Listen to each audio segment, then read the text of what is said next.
Hello everyone, मैं सौरभ गुप्ता आप सभी लोगों का प्रैक्टिस सेट 1 में हार्दिक स्वागत करता हूं। और इस कोर्स में आपको मैथ्स से रिलेटेड जितनी भी चीज़ें हैं उसका शॉर्टकट हर एग्जाम के लिए आपके काफ़ी महत्वपूर्ण होगा। और यहाँ पर मैं आपको 30 क्वेश्चनों की श्रृंखला लेकर आया हूँ और 30 के 30 क्वेश्चन आपके लिए बहुत ही महत्वपूर्ण होने वाले हैं। आज की क्लास में मैं आपको बताने वाला हूँ प्रैक्टिस सेट 1 से रिलेटेड। ऐसे ही आपका जो नेक्स्ट वीडियो होगा उसमें हम लोग प्रैक्टिस सेट 2 में बात करेंगे, वहाँ पर भी आपका क्या होगा 30 क्वेश्चन होगा। तो यहाँ पर मैं आपको मैथ्स से रिलेटेड लगभग आप जिस भी एग्जाम की तैयारी कर रहे हैं, जहां पर मैथ्स से रिलेटेड कोई भी क्वेश्चन पूछे जा रहे हैं, यहां से आपका ज्यादातर क्वेश्चन यहां से आपका फंस सकता है। इसीलिए सारे क्वेश्चंस को ध्यान से देखिएगा, इनका सॉल्यूशंस क्या हो सकता है, इनका बेस्ट वे क्या हो सकता है, वो मैं पूरी कोशिश करूंगा आपको बताने की। ठीक है, तो चलिए स्टार्ट करते हैं, सभी लोग जुड़ जाइए। तो आज का यहां पर जो पहला क्वेश्चन है प्रैक्टिस सेट 1 का, इसको देखिएगा। तो पहला क्वेश्चन आपका देख रहे होंगे, एक काम को 5 दिनों में कर सकता है, बी इसे 10 दिन में कर सकता है और सी इसे 30 दिन में कर सकता है, तो वे एक साथ पूरा काम कितने दिनों में कर सकते हैं। शुरुआत मैंने बड़े आसान क्वेश्चन से किया है, लेकिन ऐसे क्वेश्चन आपके एग्जाम में हमेशा पूछे जाते हैं, तो मैं शुरुआत यहीं से कर रहा हूं। ठीक है, धीरे धीरे हम क्वेश्चन का लेवल बढ़ाते जाएंगे और उस पर आप देखते जाएंगे। ठीक है, तो यहां पर क्या करना है, ध्यान समझिएगा। छोटी सी छोटी बात मैं यहां पर डिस्कस करता चलूंगा जिससे आपको अच्छे से समझ में आए।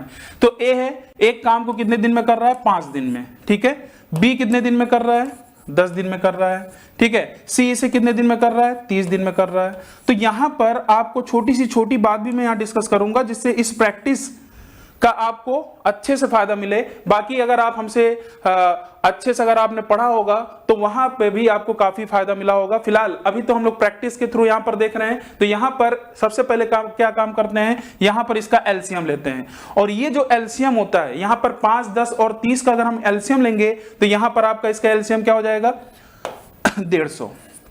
कितना हो जाएगा, 150 हो जाएगा। तो यहां पर जो ये 150 एलसीएम है, ये आपका होता है टोटल काम मतलब कितना काम हुआ है, ये आपका ये व्यक्त करता है। एक एक चीज मैं बता रहा हूं, जैसे पहले प्रैक्टिस सेट में आपको मैं डिटेल में बताया, ऐसा अगर क्वेश्चन फिर आएगा तो आपको ये सारी चीजें फिर बताने की जरूरत नहीं है, आपको अच्छे समझ में आ जाएगा। ठीक है, ऐसे हम लोग 15 प्रैक्टिस सेट करने वाले हैं और पहले वीडियो में मैं आपको 30 क्वेश्चन यहां डिस्कस करूंगा और उसका क्या बेस्ट वे हो सकता है वो हम लोग देख रहे हैं। तो यहां पर ये टोटल काम हो गया। 5 से अगर आप डिवाइड करेंगे तो ये जो 30 आता है, इसको चाहे आप अगर नोट कर रहे हैं तो इसको नोट कर लीजिएगा।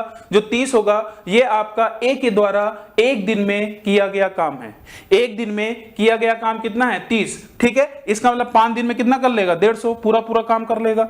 ऐसे इसको भी अगर हम भाग देंगे तो यहां क्या आएगा, 15 आएगा। ये बी के द्वारा एक दिन में किया गया काम है।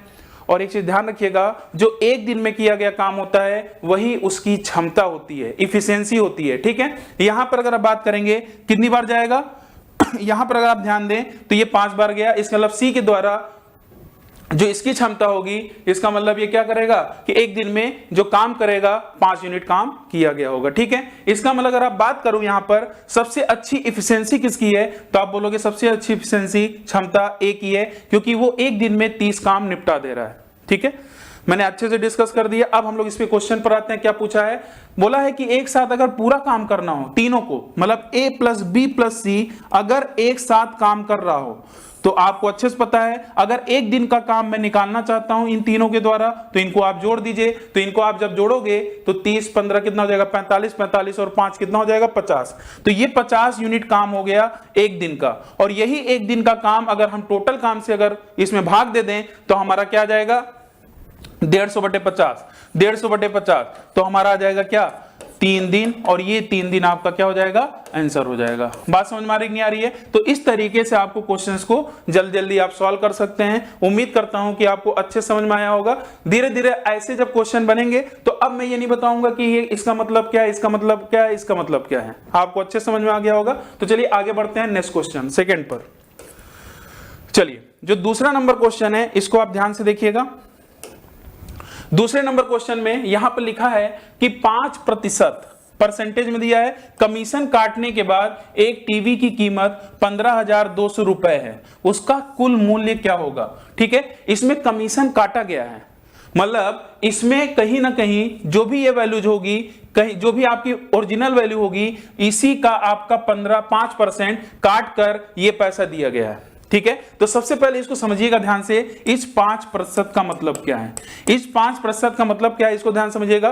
5% को हम लिख सकते हैं क्या, 1/20, 1/20, ठीक है। ये जो 20 होगा ना, यही आपका वही कुल मूल्य बता रहा है, ठीक है। और ये 1 यूनिट क्या है, ये 1 यूनिट बता रहा है कमीशन, कमीशन, ठीक है। तो यहां पर जो ये वैल्यू है, यहां पर अगर मैं ये कमीशन कुल मूल्य में से अगर मैं 1 यूनिट कमीशन का निकाल दूं तो यही आपका दिया गया है, बोला है ना, कमीशन काटने के बाद एक टीवी की कीमत, मतलब 20 माइनस 1, 20 माइनस 1, 20 माइनस 1 का मतलब क्या हो गया, 19 यूनिट, क्योंकि ये रेशियो में है इसीलिए हम लोग इसको यूनिट में बात करते हैं। कभी कभी आप लोग इसको x भी ले लेते हैं, 19x, तो 19 यूनिट जो हो जाएगा ये आपका हो जाएगा, ठीक है। तो अगर हमें पूरा 20 यूनिट निकालना होगा तो डायरेक्ट आप इसको काट दीजिए, 19 अट्ठे, टेबल आपको याद होना चाहिए, ठीक है।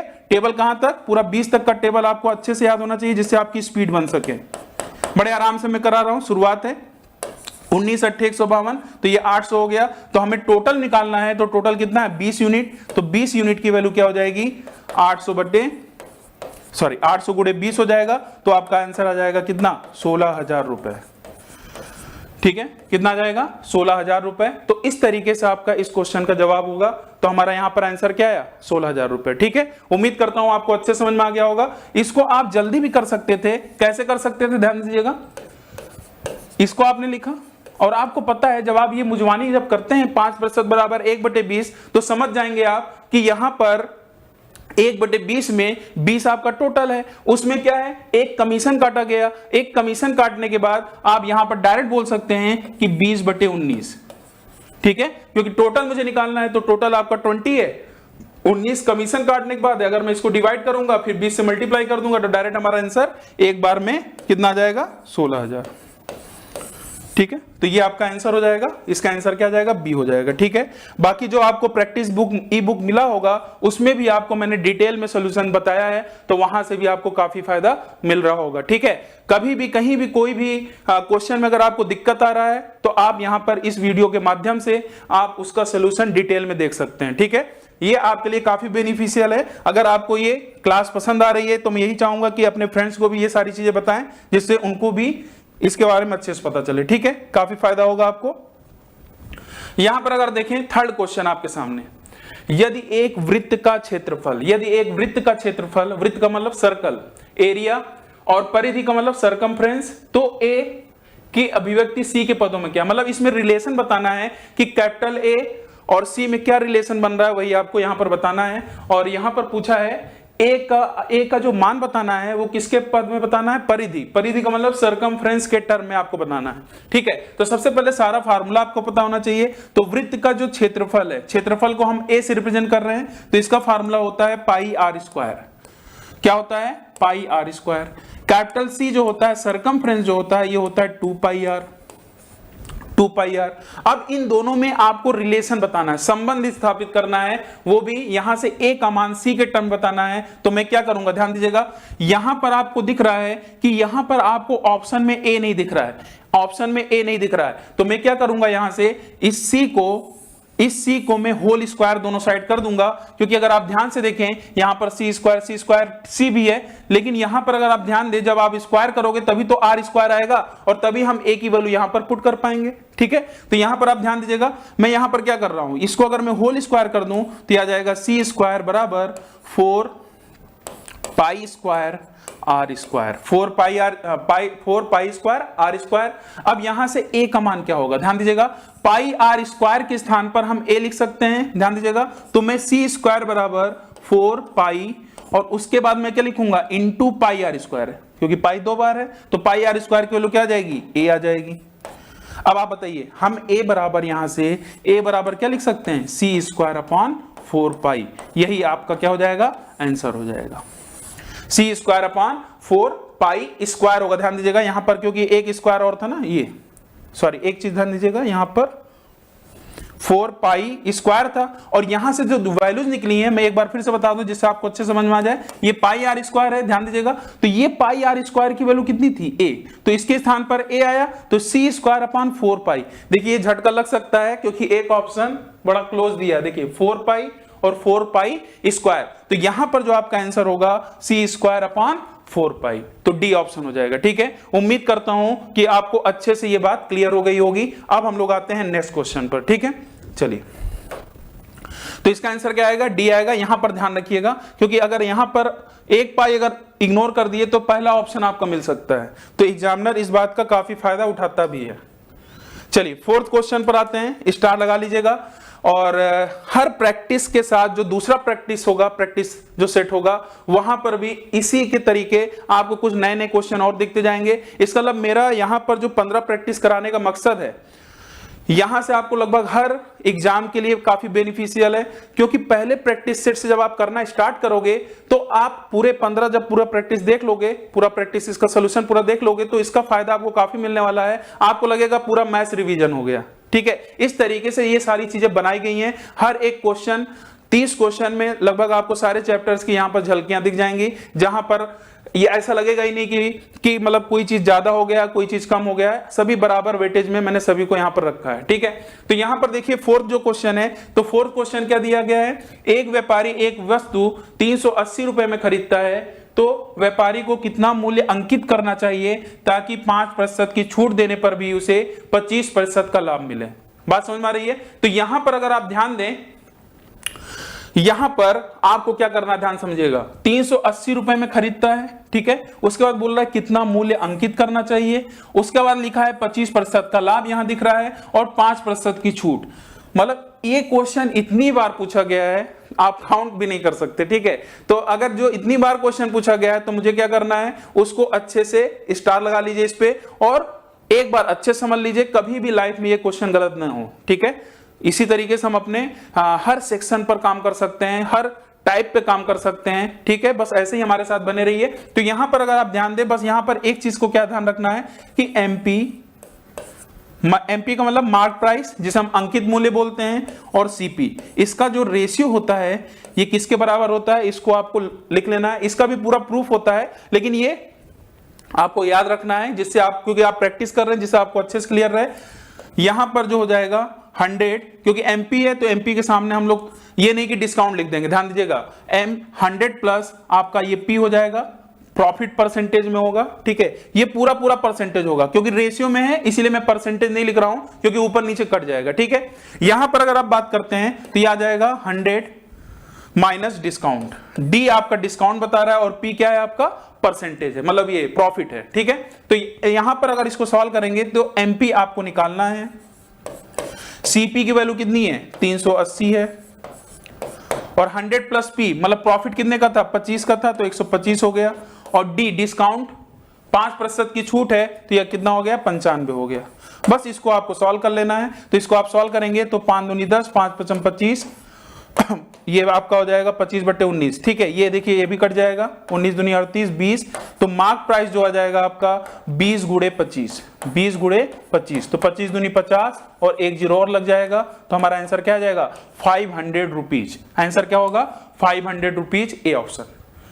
थोड़ा सा आपको प्रैक्टिस करना है, स्पीड बनाना है, इसी तरीके से ऐसे क्वेश्चन को जल्दी से आप निपटा सकते हैं। कुछ भी यहां पर करने की जरूरत नहीं है। इनफैक्ट आप काफी लोग ऐसे होंगे जो यहां पर पहले सेलिंग प्राइस निकालते हैं, फिर उसके बाद करते हैं। इसको करने का बहुत सारा मेथड है, 3-4 तरीके से इसको सॉल्व कर सकते हैं। मुझे लगता है ये आपके लिए सबसे बेस्ट होगा, और इस तरीके से आप क्वेश्चन को जल्दी सॉल्व कर सकते हैं। ठीक है, आगे बढ़ा जाए, आगे बढ़ते हैं। ठीक है, यहां पर अब मैं आपको ले चलता हूं 5th क्वेश्चन पर, और ऐसे ही अभी आपको लगभग 30 क्वेश्चन ऐसे ही आपको सॉल्व करना है। ठीक है, बहुत ध्यान समझते चलिएगा, मजा आने वाला है, क्योंकि आपको मैं प्रैक्टिस में आपको कैसे क्वेश्चन को जल्दी लगाना है ये तो बताऊंगा ही बताऊंगा, उसके अलावा कैसे कैलकुलेशन ट्रिक का यूज करके, हम डिविजिबिलिटी रूल का यूज करके, डिजिट सम का यूज करके हम इन सारे क्वेश्चनों को आसान बना सकते हैं, इनके सोल्यूशन को आसान बना सकते हैं, कैलकुलेशन को आसान बना सकते हैं। तो चलिए क्वेश्चन नंबर जो 5th है, यहां पर अगर आप ध्यान दें, किसी निश्चित धनराशि पर 4% की दर से 2 वर्ष के लिए साधारण ब्याज मतलब सिंपल इंटरेस्ट और चक्रवृद्धि ब्याज क्या है, कंपाउंड इंटरेस्ट का अंतर 4 रुपए है, तो धनराशि, ये अंतर वाला बड़ा ही इंपॉर्टेंट है, एक बार अच्छे समझ लीजिए, काम बन जाएगा आपका। ठीक है, अब इसमें कुछ लोग फार्मूले से भी करते हैं। ठीक है, मैं आपको यहां पर तरीका एक बताता हूं जहां पर आप काफी आसानी के साथ क्वेश्चन को सॉल्व कर सकते हैं। ठीक है, यहां पर मैं पहले आपको डिटेल में समझा देता हूं क्या यहां पर करना है। सबसे पहला काम आप क्या करिए, 4% को फ्रैक्शन बदल लीजिए। ये आपका होता है 1/25, ठीक है, ये आपका क्या होता है 1/25। जो ये नीचे वाली वैल्यूज होती है, ध्यान दीजिएगा, जो आपका ये नीचे वाला वैल्यूज होता है, इसको हम कैसे यूज करते हैं इसको भी आप ध्यान समझिएगा। अगर आपका यहाँ 2 साल है, यहां पर अगर आपका 2 साल है, 3 साल है या 4 साल है, उसके अकॉर्डिंग हम इसको क्या करते हैं, मानते हैं। जैसे क्या मानेंगे, लेट P का मतलब होता है मूलधन, तो यहां पर अगर 2 साल है तो हमें मानना पड़ेगा लेट 25 का स्क्वायर, मतलब ये 25 का स्क्वायर क्या जाएगा 625। ये 625 क्या है पता है, ये 625 रुपए नहीं है, 625 यूनिट है, ठीक है, हम मान रहे हैं। तो 625 यूनिट है। अगर मान लीजिए यहां 3 वर्ष होता तो मैं क्या मानता, 25 का क्यूब मानता। बात समझ में आ रही है? तो ये बताइए, ये हमने क्या मान लिया, मूलधन हमने मान लिया 625। अब आप समझिएगा ध्यान से, अगर मैं 625 का 1/25 निकालूंगा, क्योंकि मुझे 2 साल का निकालना है, ठीक है। अब SI क्या होता है, CI क्या होता है, ध्यान समझिएगा। अगर 625 का 1/25 निकालूंगा तो 25 × 25, तो यहां से कितना आएगा 25 आ जाएगा। भाई इसका अगर मैं 4% निकालूंगा कितना आएगा 25। 4% निकालना टफ है, लेकिन हम 4% की वैल्यू जो 1/25 है, तो 625 गुणे 1/25 करेंगे, क्योंकि ये 25 का स्क्वायर है, तो क्या जाएगा 25 आ जाएगा। यहां पर भी क्या आएगा 25 आएगा। ये जो आपका है, ध्यान समझिएगा, ये पहले साल का आपका ब्याज है, ये दूसरे साल का ब्याज है, और ये जो मैंने बोला ये आपका सिंपल इंटरेस्ट है, ये साधारण ब्याज है। क्या है, साधारण ब्याज है। मतलब 1 साल का, जो पहले साल का साधारण ब्याज और चक्रवृद्धि ब्याज जो होता है वो हमेशा क्या होता है, समान होता है, हमेशा समान होता है। और जब दूसरे साल में एंट्री करते हैं, दूसरे साल का जो, ये आपका सिर्फ दूसरे साल का बात कर रहा हूं, दूसरे साल तक का बात नहीं कर रहा हूं, दूसरे साल का सिर्फ बात कर रहा हूं, तो ये आपका क्या है, साधारण ब्याज है। और फिर क्या बोलते हैं कि जब आप चक्रवृद्धि ब्याज निकालते हैं, तो चक्रवृद्धि ब्याज का मतलब होता है ब्याज पर ब्याज पाना, ठीक है। इसका मतलब आपने मूलधन पर तो दूसरे साल ब्याज प्राप्त कर लिया, लेकिन जो पहला साल था जिसपे आपने 25 यूनिट ब्याज के रूप में प्राप्त किया था, तो इसका भी 4% आपको मिल जाएगा, इसका भी 4% मिल जाएगा। तो इसका भी निकाल लेंगे 1/25, तो कितना आएगा 1 आएगा। डिटेल में समझा रहा हूं, लेकिन इसके बाद आप ध्यान सुनिएगा, कैसे आपको एग्जाम में जल्दी लगाना है ये भी देखना है। तो यहां पर अगर आप इसको ध्यान से देखेंगे, तो ये जो आपका है, मैं कलर यहां पर थोड़ा चेंज करता हूं जिससे आपको समझ में आए। ये जो है आप चाहे लिख सकते हैं, ये 2 साल तक का SI है, 2 साल तक का SI है, ये 2 साल तक का SI है, ठीक है। और अगर मैं पूरे की बात करूंगा, तो ये 2 साल तक का क्या है, CI है। SI का मतलब साधारण ब्याज, और पूरे की अगर मैं बात करूंगा तो वो CI हो जाएगा। इसका मतलब आप बताइएगा, CI तो हमेशा ही बड़ा होगा, और CI में से अगर मैं SI घटा दूं, ये फॉर 2 ईयर्स, जब मैं इसको घटाऊंगा तो हमारा क्या आएगा, क्योंकि देखिए ये दोनों में ही कॉमन था, तो ये भाई ये पूरा 0 हो जाएगा, तो बचेगा क्या, हमेशा बचेगा हमेशा हमारा 1। और ये 1 क्या आया, ये 1 यूनिट आया। और यही अंतर होगा CI माइनस SI का, तो ये 1 यूनिट डायरेक्ट किसके बराबर हो जाएगा, ये डायरेक्ट आपका, ये देखिए 4 रुपए के बराबर हो गया। तो हमें क्या निकालना था, हमें 625 निकालना था, तो डायरेक्ट इसी 4 में 1 यूनिट बराबर है, तो 625 गुणे 4 कर दीजिए। तो 625 गुणे 4 जब करेंगे तो क्या आ जाएगा, 2500 रुपए आ जाएगा।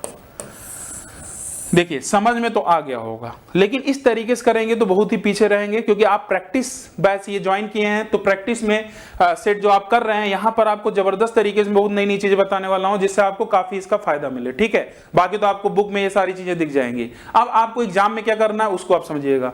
मैं बहुत सारे आपको अस्त्र शस्त्र देने वाला हूं, और वो अस्त्र शस्त्र किसी को मारने के लिए नहीं है, आपको अपने एग्जाम में वो चीज यूज करना है जिससे आपको काफी फायदा मिले। जैसे यहां पर आप देखिएगा, इसको लगाने का तरीका क्या होता है। अगर आपका 4% है, ध्यान समझिएगा, अगर ये 1/, अगर यहां पर 1 आ रहा है, ध्यान दीजिएगा, अगर यहां पर 1 आ रहा है और 2 साल तक की बात कर रहा है, तो हमेशा अगर अंतर की बात करेंगे तो कुछ नहीं करना है, डायरेक्ट आप ये जो प्रोसीजर था ये कुछ नहीं करना है। अगर यहां ऊपर 1 है, ध्यान दीजिएगा, ऊपर अगर 1 है तो डायरेक्ट आप 1 यूनिट बराबर 4 रुपए डायरेक्ट कर देंगे। 1 यूनिट बराबर आप डायरेक्ट जो दिया है वो कर देंगे, या ऐसे समझ लीजिए डायरेक्ट आपको क्या करना है, 1 यूनिट बराबर जो 4 रुपए है, इसका मतलब ये जो 4 है, 4 गुणे जो आपने इसको फ्रैक्शन में बदला है 25 का स्क्वायर, क्योंकि 2 साल है तो इससे डायरेक्ट आप मल्टीप्लाई कर देंगे, और डायरेक्ट आपका आंसर क्या जाएगा, डायरेक्ट आपका आंसर 2500 रुपए आ जाएगा। आया समझ में नहीं आया? तो इस तरीके से आप क्वेश्चन को सॉल्व कर सकते हैं। और उससे भी बेस्ट मेथड में बताऊं फिर से, ध्यान समझिएगा, ये भी बेस्ट था। उससे अलावा आप एक चीज और देख सकते हैं, कॉन्सेप्ट ऑफ मल्टीपल। ध्यान समझिएगा, इसको आपने नोट कर लिया होगा, कॉन्सेप्ट ऑफ मल्टीपल। आप पीछे भी करके देख सकते हैं, कोई दिक्कत नहीं है। Concept of multiple, concept of multiple को हम लोग बोलते हैं गुणज का कॉन्सेप्ट। क्या? गुणज का कॉन्सेप्ट। और ये आपके लिए बहुत ही बड़ा अस्त्र होने वाला है आगे चलकर, क्योंकि अभी आपने शायद पहली बार आप इसको यूज करते हुए देख रहे हैं। अभी आप हमारे साथ बने रहेंगे तो बहुत नई नई चीजें मैं आपको बताने वाला हूं।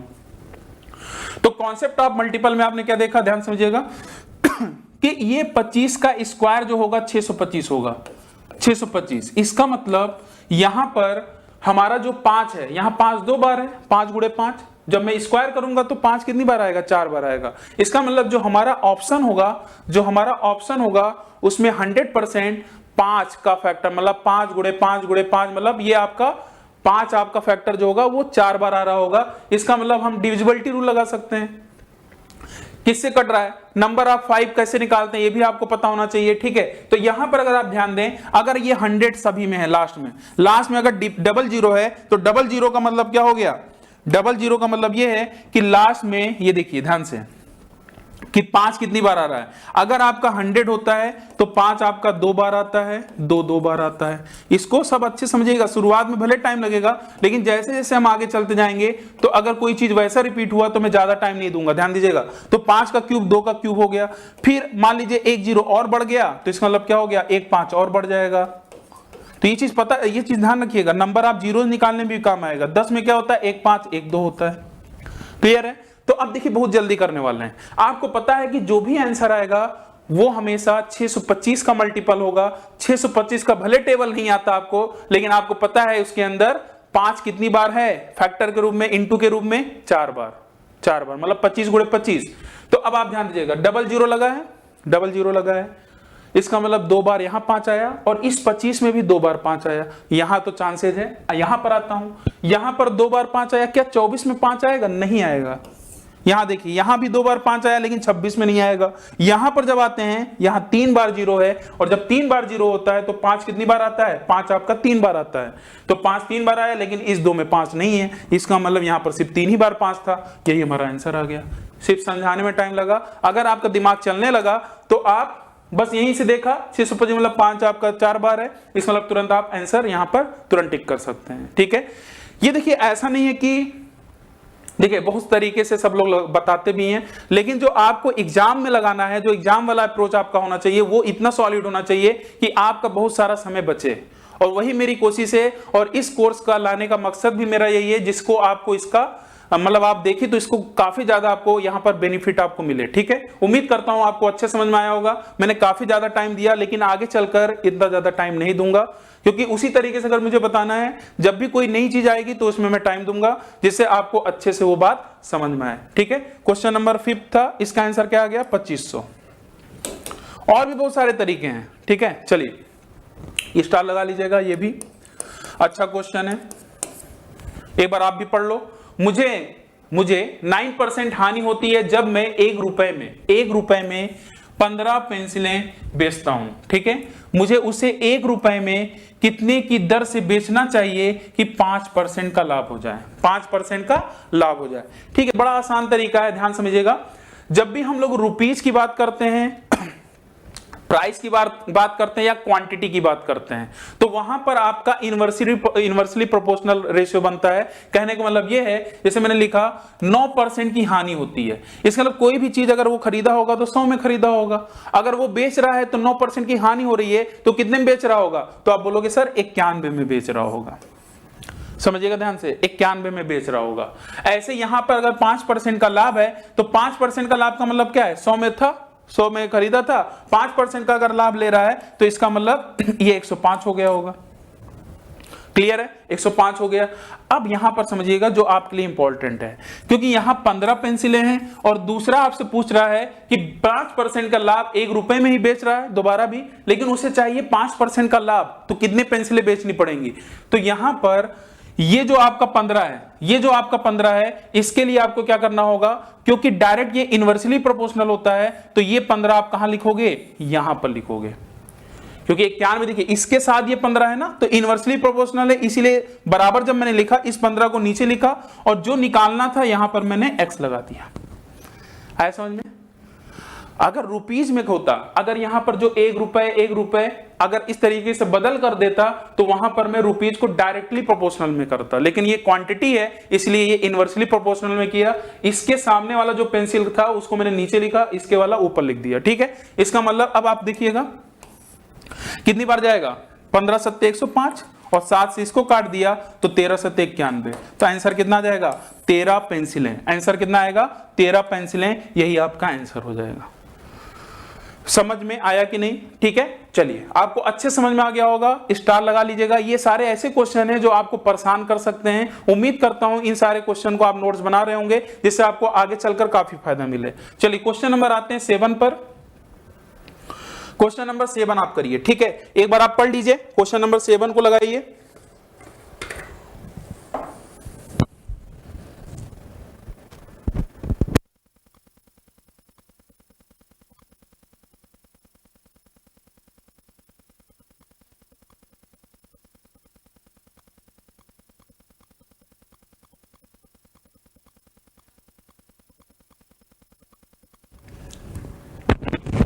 अब यहां देखिएगा क्वेश्चन नंबर जो 7 है, 5 अंकों की वह सबसे बड़ी संख्या ज्ञात कीजिए जिसे 3, 5, 8, 12 से भाग देने पर 2 शेष बचे। 2 शेषफल बचे मतलब 2 आपका रिमाइंडर बचे। ठीक है, अब इसमें आप क्या करते हो, जनरली आप क्या करोगे, एलसीएम निकालोगे।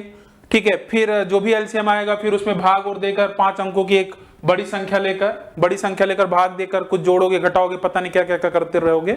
लेकिन यहां पर जो आपको है, डिटेल में नहीं बता रहा हूं, जो आपको एग्जाम में करना है, एग्जाम वाला अप्रोच क्या होना चाहिए वो यहां से आपको सीखना है। ठीक है, और मुझे पूरी उम्मीद है कि यहां से आपको काफी फायदा होने वाला है। ठीक है, काफी फायदा होने वाला है क्योंकि ये प्रैक्टिस है। प्रैक्टिस का मतलब क्या होता है, डिटेल में नहीं जाना, हमें जल्दी से जल्दी करना है। और ये चीज जब आप सीखेंगे तो आपको इंटरेस्ट पैदा होगा, तो आपको लगेगा यार हाँ अभी मुझे मैथ्स बहुत कुछ पढ़ना बाकी है। ठीक है, और इसके अलावा भी बहुत सारे कोर्सेज हैं, आपको नीचे पट्टी पर भी चलता हुआ दिख रहा होगा। ठीक है, वो भी आप देख सकते हैं। ठीक है, 5 अंकों की वह सबसे बड़ी संख्या ज्ञात कीजिए जिसे 3, 5, 8, 12 से भाग देने पर 2 शेषफल बचे। देखिए डिविजिबिलिटी रूल का कॉन्सेप्ट क्या है, ये भी एक बहुत ही महत्वपूर्ण अस्त्र है जिसका एग्जाम में हम यूज करते हैं, कर सकते हैं। अगर नहीं आता, हमारे साथ अगर बने हैं तो 100% आप इसका यूज करेंगे और आपको काफी मजा आने वाला है। ठीक है, ध्यान समझिएगा, अगर मैं 3 से भाग दूंगा तो हमारा 2 शेषफल आना चाहिए, यही तो है ना। तो मुझे सबसे चेक करने की जरूरत नहीं है, एक उठाऊंगा चेक करूंगा, अगर आ गया तो ठीक है, नहीं आगे बढ़ जाऊंगा। ठीक है, यहां पर देखिए जैसे 3 है, 5 है, 8 है, 12 है। क्लियर है, बहुत ही आसान तरीका है। और ध्यान समझिएगा मेरी बात को, अगर आप यहां पर ऐसे होते हैं, मतलब सभी लोग कहीं ना कहीं ऑप्शन से चेक ही कर लेंगे, लेकिन इसमें भी प्रायोरिटी अगर आप देते हैं कि इसको सबसे पहले चेक करना है तो चीजें बड़ी आसान हो जाएंगी। ठीक है, अब थोड़ा सा मैं आपको लॉजिक समझाता हूं। 3 की डिविजिबिलिटी रूल सभी को आती होगी कि सम ऑफ डिजिट, सभी को आप जोड़ लोगे, अगर वो 3 के टेबल में आ रहा है तो वो 3 से कट जाएगा, जो बचेगा वही शेषफल होता है, वो उससे भी हो जाएगा। लेकिन क्या उससे भी फास्ट हो सकता था? बिल्कुल हो सकता था। अगर आप ध्यान से देखें, मैं यहां पर देखा 5 और 5, 10, ये सारी चीजें बहुत ही इंपॉर्टेंट हैं। यहां से बहुत तेजी से हम लोग तुरंत पहुंच सकते हैं आंसर तक। कैसे, देखिएगा ध्यान से। अगर मैं बोलूं 45 में अगर मैं 5 से भाग देता हूं तो रिमाइंडर कितना आएगा, तो आप बोलोगे सर 0 आ जाएगा। क्यों? क्योंकि आपको पता चल गया कि अगर मैं 5 से भाग दे रहा हूं तो यूनिट प्लेस पे या तो 0 हो या तो 5 हो, तो हमारा शेषफल क्या आ जाएगा, 0 आ जाएगा। क्लियर है? अब जैसे देखिएगा, मैं अगर यहां 46 करूंगा, तुरंत समझ जाएंगे 5 अगर होता कट जाता, 1 शेषफल आ गया। तो इसका मतलब मैं तुरंत पता लगा सकता हूं कि 2 शेषफल कहां आ रहा होगा। अब आप ध्यान दीजिएगा, यहां अगर 5 होता कट जाता तो 5, 4, 9, यहां 4 शेषफल आएगा अगर मैं 5 से भाग दूंगा। ये सिर्फ बताने में टाइम लग रहा है, फिर समझ लीजिएगा। आप एग्जाम में जब बैठेंगे ऐसे थोड़ी ना बताना है, बस मुझे आंसर टिक करना है। और जैसे मैं एक सरसरी निगाह से देखा और तुरंत आंसर टिक कर दिया, ये आया। सिर्फ 5 से ही चेक करने पे टाइम तुरंत हो गया। अब कुछ लोग सोचेंगे सर, काफी लोग 3 को देखकर 3 से ही चेक करना स्टार्ट किए। एक बार करके देख लीजिए, 3 से भी टाइम लगेगा। देखिए ये इस आप बोलेंगे यार ये नहीं हो सकता, फिर आप देखोगे 9, 9 कट गया, 5 टाइम लग रहा है कि नहीं लग रहा है, लग रहा है कि नहीं लग रहा। और यहां से भी 2 आ गया है, देखिए ये 9, 9 कट गया, इस 5 में से 3 एक गया काम से, तो 2 यहां से भी रिमाइंडर आ गया और यहां से भी 2 रिमाइंडर आ गया। अब बताइए लेकिन 5 से क्या हुआ, 5 से एक ही बार में आपने आंसर टिक कर दिया। तो यही आपकी कला है कि डिविजिबिलिटी रूल भले आपको अगर आता है, लगाते भी हैं तो अच्छी बात है, लेकिन वहां पर किसको सबसे पहले लगाना है, इसको आपको सीखना पड़ेगा। और मेरे ख्याल से तो शुरुआत है और पहले प्रैक्टिस सेट से ही आपको काफी फायदा होने वाला है। बाकी आगे चलकर अभी तो बहुत कुछ बाकी है, अभी तो ट्रेलर ही चल रहा है, अभी बहुत पूरी मूवी बाकी है। ठीक है, आप हमारे साथ जुड़े रहिए और ऐसे ही आप पढ़ते रहिए मन लगाकर। चलिए क्वेश्चन नंबर आते हैं 8 पर। हर टाइप के क्वेश्चन मैं यहां ले रहा हूं जिससे आपके सारे के सारे सेक्शन यहां पर कवर हो मैथ्स में। इसीलिए आप किसी भी एग्जाम की अगर तैयारी कर रहे हैं तो आपको यहां से इसका यूज करके, मतलब इसको आप अप्लाई करिए, प्रैक्टिस करिए, इतना प्रैक्टिस करिए कि आप उसका फायदा ले सकें हर एग्जाम में। ठीक है, जब किसी भिन्न के अंश, अंश का मतलब होता है न्यूमरेटर, हर का मतलब होता है डिनोमिनेटर, दोनों से एक घटा दिया जाता है तो भिन्न 1/3 हो जाता है। यदि एक को उसके अंश और हर दोनों में से जोड़ा जाए तो यह क्या हो जाता है, 1/2 हो जाता है। तो भिन्न ज्ञात कीजिए। अब यहां पर दो चीज है, एक तो x/y, मतलब आप भिन्न मानते हैं, एक मूल भिन्न मानते हैं, फिर डिटेल में वही पूरा बेसिक से करते हैं। ऐसे क्वेश्चन के लिए सबसे बेस्ट तरीका है कि डायरेक्ट आपको गो थ्रू कहां जाना है, ऑप्शन पर। ऑप्शन पे चले जाइए, तुरंत आपका आंसर आ जाएगा। क्या करना है, ऑप्शन को पकड़ लीजिए और वहां से जैसा जैसा बोल रहा है वैसे वैसे करना है। ठीक है, चलिए पहली लाइन उठाते हैं। अंश और हर दोनों में से अगर मैं एक घटा दूंगा तो बोला गया कि जो भिन्न प्राप्त होगा वो कितना होगा, 1/3 हो जाएगा। चलिए देखें, पहला ऑप्शन देखें, एक यहां घटाऊंगा, एक यहां घटाऊंगा तो ये तो 0 हो गया भाई। ठीक है, यहां पर आता हूं, यहां 3 में अगर एक घटाऊंगा ऊपर 2 आया, 7 में एक घटाऊंगा तो कितना आएगा, 6 आएगा, और अगर मैंने इसको काट दिया तो आ गया 1/3। क्या हमारा 1/3 ही आ रहा है क्या? हाँ भाई बिल्कुल आ रहा है। अब ये नहीं आंसर लगा दिया, पहले चेक कर लीजिए। ठीक है, यहां पर एक घटाइए 4, यहां पर एक घटाइए 6, तो 4/6 मतलब 2/3, तो ये नहीं हो सकता आंसर, ना ये हो सकता था। यहां पर एक घटाइए 2, यहां पर एक घटाएंगे कितना आएगा, 7, ये भी नहीं हो सकता। मतलब आपने सिर्फ पहली लाइन को ही यूज करके आपने आंसर को टिक कर दिया है। इसका हमारा आंसर जो था यहां पर बी था। अगर मान लीजिए 2 ऑप्शन होता तो भाई दूसरी लाइन को यूज करता, वो भी चेक कर लीजिए चाहे। अब बोला है कि अंश और हर दोनों में एक अगर जोड़ दें, 3 1 4, 7 1 8, फिर आपका जो भिन्न प्राप्त होता है वो क्या हो जाता है, 1/2। देखिए 4/8 क्या जाएगा, 1/2। सेटिस्फाइड हो गया कि नहीं हो गया? तो इस तरीके से आप कर सकते हैं। देखिए बेसिक आपको आता है, प्रैक्टिस यहां पर अगर आपने ये लिया है कोर्स तो यहां पर आपको फायदा क्या होगा, बेसिक तो आप पहले से पढ़े रखे हैं। ठीक है, यहां पर आपको हर क्वेश्चन में कुछ ना कुछ नया मिलना चाहिए जिससे आपका एक्साइटमेंट बढ़े। आप भी वेट करें कि सर अगला क्या आप लेकर आने वाले हैं, कुछ नई चीजें लेकर आने वाले हैं जिससे आपको भी एक्साइटमेंट बना रहे। तो उम्मीद करता हूं कि आपको अच्छे समझ में आ रहा होगा मेरी बात। क्वेश्चन नंबर आते हैं 9 पर। यहां पर देख लीजिएगा, क्वेश्चन है आपका ये 9th है। एक आदमी को एक वस्तु बेचने पर क्रय मूल्य पर 25% का लाभ होता है। ध्यान समझिएगा, 25% का लाभ होता है। इसके समतुल्य लाभ विक्रय मूल्य पर क्या होगा, विक्रय मूल्य पर क्या होगा। ठीक है, विक्रय मूल्य पर आपका लाभ यहां पर पूछ रहा है। तो यहां पर क्वेश्चन को कैसे सॉल्व करेंगे थोड़ा समझिएगा ध्यान से। 25% का लाभ हो रहा है तो सबसे पहला काम क्या है, 25% को कन्वर्ट कर लीजिए किसमें, फ्रैक्शन में, 1/4। ठीक है, सबसे इंपॉर्टेंट क्या होता है, आपको वो लाइन समझना पड़ेगा। यहां पर क्या बोला है, क्रय मूल्य पर 25% का लाभ हो रहा है, तो आपसे पूछ रहा है विक्रय मूल्य पर कितना लाभ हो रहा होगा। वन लाइनर क्वेश्चन होता है, बड़ा आसान होता है, लेकिन आप लोग कंफ्यूज रहते हैं। तो इसको आसान कैसे बनाना है जिससे आपकी गलती ना हो। और एक चीज ध्यान रखिएगा, इस प्रैक्टिस जो सेट में आपको करा रहा हूं, जितने लोग हमारे साथ जुड़े हुए हैं, इसका फायदा आपको ये होने वाला है कि यहां पर 2 चीज आपको, ये मैं गारंटी लेता हूं कि 2 चीज तो आपको काफी अच्छी हो जाएगी। स्पीड तो आपकी बनी रही होगी, उसके अलावा आपको यहां एक चीज और दिख रहा है, शायद नहीं दिख रहा हो, लेकिन मुझे पूरी उम्मीद है आपको भी नहीं पता चलेगा कब आपकी एक्यूरेसी इस तरीके से बन चुकी है।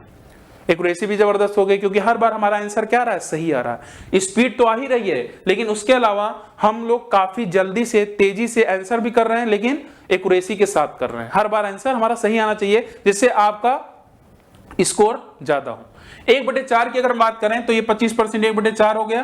तो विक्रय मूल्य पर पहली बात तो इसका क्या मतलब क्या है, जो नीचे है ये आपका सीपी बता रहा है क्योंकि सीपी पे पूछा है। ये एक क्या है, ये आपका प्रॉफिट है, ये यूनिट में है सारा। हमेशा इस बात का ध्यान रखिए, काफी लोग फार्मूला और याद कर लेते हैं, ये जोड़ देंगे ये घटा देंगे, ऐसा कभी करेंगे तो हमेशा भूल जाएंगे। इस बात का बस ध्यान रखिएगा, कभी नहीं गलती होगी। अगर लाभ की बात हो रहा है तो एक चीज बस ध्यान रखिएगा कि सेलिंग प्राइस जो होगा हमेशा बड़ा होगा किससे, कॉस्ट प्राइस से, कभी भी गलती नहीं होगा। अब देखिएगा खुद ही, आप बताइएगा जो मैं बताया आपको, जो मैंने आपको बताया यहां पर ध्यान दीजिएगा, सेलिंग प्राइस हमेशा क्या होगा, कॉस्ट प्राइस से बड़ा होगा अगर आपका यहां पर लाभ हो रहा है। अगर हानि होगा तो यही उल्टा हो जाएगा। तो देखिए जब लाभ होगा इसका मतलब अगर मुझे एसपी निकालना है, विक्रय मूल्य निकालना है, अभी आपने बताया जब लाभ होगा तो एसपी बड़ा होगा सीपी से, यहां सीपी कितना है, 4 है। इसका मतलब सीधी सी बात है, इस एक को मुझे जोड़ना पड़ेगा, 4 एक कितना हो जाएगा, 5 हो जाएगा। मतलब ये रटने वाली बात नहीं रही, क्योंकि आप समझ गए कि एसपी ग्रेटर देन सीपी है। अगर सीपी 4 है तो 100% 3 तो नहीं हो सकता, एसपी क्या होगा, इससे बड़ा होगा, 4 होगा, सॉरी 4 एक 5 हो जाएगा, तो 5 यूनिट ये हो गया। अब आप समझिएगा, विक्रय मूल्य के रेस्पेक्ट में आपको लाभ निकालना है। इसका मतलब जो हमारा लाभ परसेंट होगा, लाभ प्रतिशत किसके रेस्पेक्ट में, एसपी के रेस्पेक्ट में। इसका मतलब लाभ तो दोनों ही केस में आपका 1 ही यूनिट का है, यही 1 यूनिट का लाभ हो रहा है, लेकिन अब किसके रेस्पेक्ट में हो रहा है, अब 5 के रेस्पेक्ट में हो रहा है। इसका मतलब 1/5, 1/5 गुणे 100 करिए। मैं यही करूंगा, गुणे 100 नहीं करने की जरूरत है। 1/5 की परसेंटेज वैल्यू आपको याद होनी चाहिए, क्या होगी, 20%। आंसर क्या होगा, 20%। बात समझ में आ रही है? तो इस तरीके से आपको काम करना है, ये बेसिक है। और उम्मीद करता हूं कि आज के बाद अगर ऐसा क्वेश्चन दिखेगा तो आप बहुत ही जल्दी लगा देंगे। मान लो इसी पे 3-4 टाइप के क्वेश्चन बन जाएंगे, यहीं पर हानि दे देगा, कुछ भी दे देगा, तो आप उसको बना सकते हैं इसी के माध्यम से, कभी भी गलत नहीं होगा। ठीक है, क्वेश्चन नंबर आते हैं 10 पर। बहुत सारे तरीके हैं, ठीक है, मैं 2 तरीका यहां बता देता हूं, आगे भी अगर ऐसा क्वेश्चन आएगा कुछ नया तरीका भी बता दूंगा, जिससे सारी चीजें आपकी कवर हो जाएं। यहां पर आप ध्यान दीजिएगा, क्वेश्चन जो है आपका, एक आयत की लंबाई 10% घटा दी जाए और चौड़ाई 20% बढ़ा दी जाए तो क्षेत्रफल में प्रतिशत वृद्धि या कमी ज्ञात करिए। ठीक है, मैं चाहूंगा कि एक बार चाहें तो आप इसको ट्राई कर सकते हैं। ठीक है, इसको आप ट्राई कर सकते हैं। यहां पर आप ध्यान दें कि एक आयत की लंबाई, यहां पर 2 तरीके से मैं बताता हूं। मान लेते हैं कि यहां पर ये 100 यूनिट है, ठीक है, तो क्या बोल रहा है, सॉरी ये आपका आगे हो गया, यहां पर आइए, यहां पर मैं क्या बोल रहा हूं, ध्यान दीजिएगा, 10% घटा दिया जाए। ठीक है, तो 100 है, 10% घटा दीजिए, 90 आया। ठीक है, फिर आपका क्या जाएगा यहां पर, फिर आगे क्या बोला, 20% बढ़ा दीजिए, तो 20% अगर हम प्लस करेंगे तो 90 का 20%, 90 का 10% क्या होता है, 9, और 9 दूनी 18, तो 90 में मैं अगर 18 जोड़ दूंगा तो आ जाएगा 108। इसका मतलब 100 से कहां पहुंच गया, 108 तक पहुंच गया। तो ये वृद्धि हो रही है कि कमी हो रही है, तो आप बोलोगे सर वृद्धि हो रही है। कितने की वृद्धि हो रही है, 8%। क्यों, क्योंकि 100 के रिस्पेक्ट में निकाल रहे हैं ना, तो 100 के रिस्पेक्ट में हमेशा वो परसेंटेज में ही आ जाएगा, तो मुझे अलग से निकालने की जरूरत नहीं है 108 माइनस 100/100। भाई सीधी सी बात है, डायरेक्ट देख के ही बता देंगे। एक तरीका तो ये हो गया। दूसरा तरीका आप इस तरीके से भी कर सकते हैं, 10 × 10 = 100। एक तरीका आपका मैं आगे भी चलकर बताऊंगा, बहुत सारे तरीके हैं, 5-6 तरीका है, लेकिन अभी फिलहाल 2 तरीका समझिए, और उम्मीद करता हूं पसंद भी आ रहा होगा। कब कौन सा तरीका यूज करना है ये भी मैं आपको आगे चलकर बताऊंगा, क्योंकि ये सिंपल सा था, 10% 20%, लेकिन यहीं पर अगर आपका आ जाता, क्या जाता, 62 से ही कुछ आ जाता, मतलब फ्रैक्शन के रूप में परसेंटेज आता, तो बहुत ही दिक्कत हो जाती। तो उस केस में हम लोग फ्रैक्शन वाला मेथड यूज करते। तरीका सब आना चाहिए, ठीक है, कब कौन सा काम पड़ जाए वो आपके लिए इंपॉर्टेंट है, वो प्रैक्टिस हमारे साथ जुड़ेंगे तभी आपको समझ में आएगा। ठीक है, इसका मतलब ये नहीं कि यही बेस्ट है, बहुत सारी चीजें हैं, ये भी बेस्ट हो सकता है, ये भी हो सकता है, लेकिन वो सिचुएशन के अकॉर्डिंग। ठीक है, तो हमें हर चीज को यहां पर सीखना पड़ेगा। तो ये 10 को मान लेता हूं मैं लंबाई, और इसको मान लेता हूं चौड़ाई, मतलब इसको चौड़ाई मान लेता हूं, ब्रीथ मान लेता हूं b, और इसको मैं एरिया मान लेता हूं 100 को। अब आप ध्यान दीजिएगा, लंबाई को 10% घटा दिया जाए, ये आपका पहले से है। अगर मैं 10 का 10% कितना होगा, 1 घटाना है, तो 10 में से अगर मैं 1 घटा दूंगा कितना आया, 9 आया, क्योंकि इसमें 10% की कमी हो रही है। अब मैंने क्या किया, ध्यान दीजिएगा, चौड़ाई में क्या हो रहा था, 20% बढ़ाना था, तो 10 का 10% 1, 20% कितना हो जाएगा, 2, तो मैं अगर बढ़ा दूं तो कितना जाएगा, 12 हो जाएगा। भाई बढ़ जाएगा, तो 12 नवैया, क्योंकि मल्टीप्लाई करूंगा कितना जाएगा, 108। इसका मतलब पहले 100 था, अब 108 हो गया। इसका मतलब क्षेत्रफल में कितने की वृद्धि हो गई, 8% की वृद्धि हो गई। समझ में आया नहीं आया? चलिए अब आगे बढ़ते हैं, क्वेश्चन नंबर आते हैं 11 पर। इसको देख लीजिए।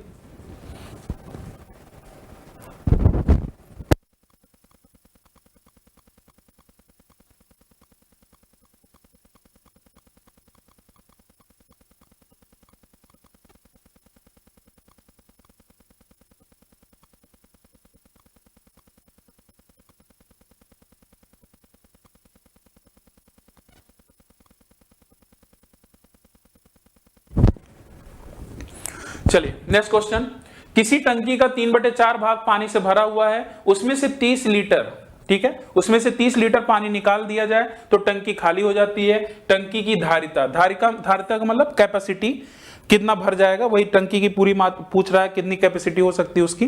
तो यहां पर चलिए इसको देखते हैं।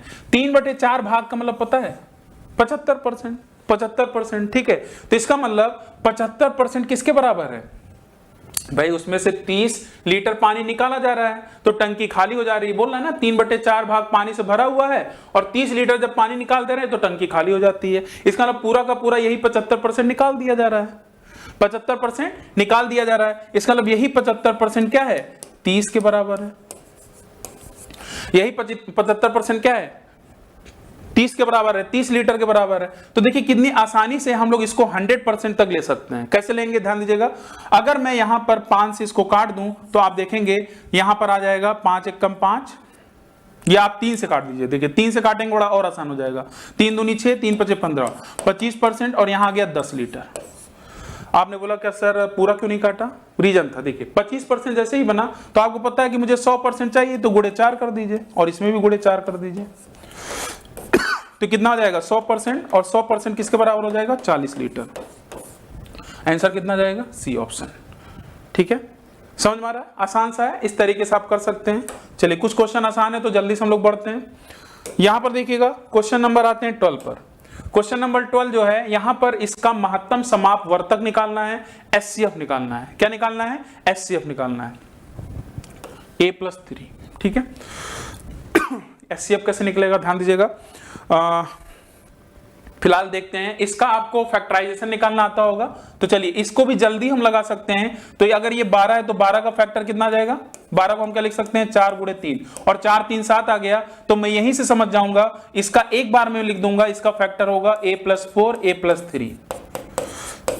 4 3 7 4 3 12, समझ में आ रहा है। ऐसे देखिए यहां पर 5 3 15 और 5 3 8, तो इसका कितना आया A+3 और A+5।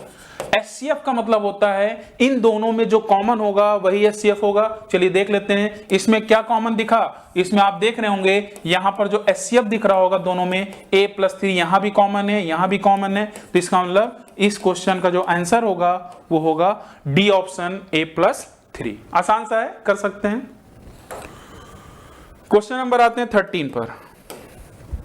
क्वेश्चन नंबर जो 13 है यहां लिखा है किसी पदार्थ का मूल 6 रुपए प्रति किलो से बढ़कर 7.5 रुपए, ठीक है, किलो हो गया यदि उस पर होने वाले खर्च को ना बढ़ाया जाए। ध्यान रखिएगा, जब आपका खर्च क्या हो, कांस्टेंट हो, जब आपका एक्सपेंडिचर क्या हो, कांस्टेंट हो। इस क्वेश्चन को नोट कर लीजिएगा, स्टार लगा लीजिएगा, क्योंकि बहुत इंपॉर्टेंट है। जब आपका खर्च अपरिवर्तित होता है, कभी कभी अपरिवर्तित भी यूज करता है, कांस्टेंट भी बोल देता है, तो इस बात का ध्यान रखिएगा। तो फिलहाल पहली बात हम लोग यहां पर ये देखते हैं कि यहां पर मैं परसेंटेज पे अगर मैं पूछूं मूल्य में कितने % की वृद्धि हुई है, तो ये भी आप निकालना जानते ही होंगे कि 6 से अगर 7.5 जा रहा है तो इसका मतलब 1.5 रुपए बढ़ गया। अगर मैं पूछूंगा रुपीज में कितना बढ़ा, तो आप बोलोगे सर 1.5 रुपीज बढ़ा। कितने के रिस्पेक्ट में, तो आप बोलोगे भाई जो ओरिजिनल होगा 6 के रिस्पेक्ट में, गुणे 100। तो यहां से अगर आप ध्यान दें, और गुणे 100 करने की जरूरत नहीं है, देखिए कुछ आदत बदलिए, यहीं से फ्रैक्शन में बदलिए और डायरेक्ट परसेंटेज में लिख दीजिए। ठीक है, क्योंकि आप रिटेल में सारी चीजें डिस्क्रिप्टिव नहीं लिखना है, आप कॉम्पिटिटिव एग्जाम दे रहे हैं तो जल्दी से आपको कुछ ना कुछ चीजें क्या करनी होंगी, वहां पर स्किप करनी होंगी, जल्दी से वहां पहुंचना है। ठीक है, 1.5 को अगर मैं देखूं तो इसको मैं 4 बार काट सकता हूं, 1/4, और 1/4 की वैल्यू क्या हो जाती है 25%। इसका मतलब ये मूल्य में कितने % की वृद्धि हो गई, 25% की वृद्धि हो गई। लेकिन ध्यान रखिएगा 25% भी लिखने की जरूरत नहीं है, 25% की वृद्धि का मतलब 1/4 की वृद्धि हुई है। ठीक है, अगर खर्च अगर आपका कांस्टेंट है तो आपसे फिर क्या पूछता है, उसके खपत में कितने % की कमी करनी होगी। मैं फिर से बोल दे रहा हूं, ध्यान सुनिएगा और इसको लिख भी लीजिएगा। मूल्य मतलब प्राइस इनटू खपत बराबर क्या होता है, खर्च। आप खुद बताना, अगर मैं मूल्य को बढ़ा रहा हूं और खर्च को मैं कांस्टेंट रख रहा हूं, मतलब इसको कांस्टेंट रखना है, तो ये बताइए क्या मैं खपत को भी बढ़ा दूंगा, क्या नहीं बढ़ेगा। अगर मूल्य आप बढ़ा रहे तो 100% खपत में कमी करनी होगी। अगर मैं खपत में वृद्धि कर रहा हूं तो मूल्य में कमी करनी होगी। क्यों? क्योंकि हमारा खर्च क्या है, कांस्टेंट है। बहुत इंपॉर्टेंट चीज है, ध्यान समझिएगा। और खास तौर से जब खर्च अपरिवर्तित होता है, बहुत ज्यादा क्वेश्चन आपके एग्जाम में पूछे गए हैं। हर एग्जाम की अगर बात करें, हर एग्जाम में कहीं ना कहीं क्वेश्चन जरूर मिलेगा, ठीक है। तो आप बताइएगा 1/4 की अगर वृद्धि होगी, अगर खर्च कांस्टेंट है तो कुछ नहीं करना है, ठीक है। ये एक क्या करिए, यहां जोड़ दीजिए तो हमारा आ जाएगा 1/5। वृद्धि हो रही ना, जो भी ऊपर होगा नीचे वाले में जोड़ देंगे। अगर ये कमी हो रही होगी तो ऊपर जो भी होगा नीचे में घटाकर फिर क्या कर देंगे, अगर कमी हो रही होगी तो बढ़ा देंगे, ठीक है। अगर वृद्धि हो रही तो एक जोड़ कर क्या कर देंगे, घटा देंगे। इसका मतलब 1/5 की वैल्यू क्या हो जाएगी, तो खपत में हमारा 20% की क्या हो जाएगी, कमी हो जाएगी। 20% की कमी हो जाएगी। ये तो तरीका था, क्योंकि तरीका भी समझना बहुत जरूरी था। कई जगह इस कॉन्सेप्ट का यूज हम करते हैं, लेकिन यहां पर जो मैं आपको बहुत इंपॉर्टेंट चीज बताने वाला हूं उसको ध्यान समझिएगा। यहां पर जो आपका मूल्य में जो वृद्धि आ रही थी वो कितनी आ रही थी, 25%। कितनी आ रही थी, 25%। तो हमेशा इस बात का ध्यान रखिएगा, कई बार आपके एग्जाम में ऐसे क्वेश्चन बनते हैं तो आप लोग फालतू में लगाने में लग जाते हैं। कई बार ऐसा होता है कि ऑप्शन ऐसा होता है कि हम लोग सिर्फ ऑप्शन को टिक करके आगे बढ़ जाते हैं। क्या बताने वाला हूं, ध्यान सुनिएगा। आपने बोला कि, या मैंने बताया आपको कि खर्च अगर कांस्टेंट है तो मूल्य अगर आप बढ़ाओगे तो इसका मतलब मूल्य में 25% की अगर वृद्धि हो रही है, जो भी रहेगा, तो 100% जो आपका खपत होगा वो 25% से हमेशा क्या होगा, कम ही आंसर आएगा। 25% से हमेशा कम ही आंसर आएगा। इसका मतलब ना तो 25 आंसर था ना तो 30 आंसर था। क्लियर? कई बार आपके एग्जाम में ऐसा आया है, जैसे मैंने यहां 2 ऑप्शन एलिमिनेट किया, 3 के 3 ऑप्शन भी एलिमिनेट तुरंत हो जाते हैं। शायद आपके इस, जब मैं आगे बढ़ूंगा अभी क्वेश्चन आएगा तो वहां देखिएगा मैं इसी तरीके से करूंगा। अब 20 बचा, 15 बचा, ठीक है। तो फिलहाल दोनों ही कम है, तो फिलहाल अब क्या करेंगे, इसको निकाल कर आपको लगा देंगे तो 20 आ जाएगा। ये भी आप मुजवानी कर सकते थे, 1/4 की वृद्धि हुई, एक जोड़ दिया, 1/5 की कमी हो गई, इसका मतलब 20% की कमी हो गई। हमारा आंसर क्या हो जाएगा, बी ऑप्शन। मजा आ रहा है कि नहीं आ रहा है, ठीक है। चलिए आगे बढ़ते हैं। भाई देखिए, ऐसा क्वेश्चन तो बहुत ही आसान है, इसमें बस कुछ नहीं करना है। ये एक समीकरण का रूप लिया हुआ है, इक्वेशन के रूप में है। इसमें जब भी अगर ऐसी कुछ भी अगर यहां पर आता है 2 के रूप में, तो बस आप क्या करिए, x की वैल्यू 1 पुट कर दीजिए, क्योंकि x की वैल्यू 1 पुट करने पर 1 की पावर 47 1 ही रहेगा, ये भी 1 रहेगा, तो ये इसको सेटिस्फाइड कर दिया। अब यहां पर चाहे कुछ भी पूछ ले, हम उसका आंसर तुरंत बता सकते हैं। तो यहां भी 1 की पावर 48 1 + 1, आंसर क्या आएगा, 2 ही आएगा। जो इसका इस क्वेश्चन का आंसर होगा वो क्या हो जाएगा, सी ऑप्शन। आ रहा समझ में? चलिए ज्यादा टाइम नहीं लेते, ऐसे क्वेश्चन को ध्यान रखिएगा। ट्रिग्नोमेट्री में भी ऐसे क्वेश्चन बनते हैं, tan थीटा + cot थीटा = 2, फिर उसके रूप में फिर आगे पूछ लेता है, ठीक है। चलिए घातांक और करनी से भी एक क्वेश्चन बन गया है। यहां पर एक साथ 2-3 चीजें आपसे पूछ ली गई हैं, 2 चीज। एक तो इसकी वैल्यू क्या होगी, सिंप्लीफिकेशन के रूप में ये सारी चीजें आप पढ़ते हैं, और फिर यहां से 343 की पावर y - 1 है, तो y किसके बराबर है, ठीक है। एक बार आप देख लीजिए और बताइए इसका आंसर क्या आएगा। इसका आंसर जल्दी से बताइए।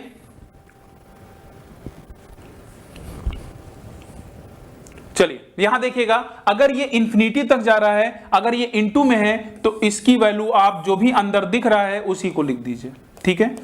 और आपको सारे पावर्स याद होने चाहिए। अगर मैं प्रैक्टिस, आप ये देख रहे हैं पूरा, तो कुछ बातें आपको यहां नोट करनी पड़ेगी। इसीलिए प्रैक्टिस सेट 1 में मुझे काफी टाइम लग रहा है, क्योंकि मुझे आपको कुछ बातें बतानी है जिससे इसका आप पूरा फायदा ले सके, ठीक है।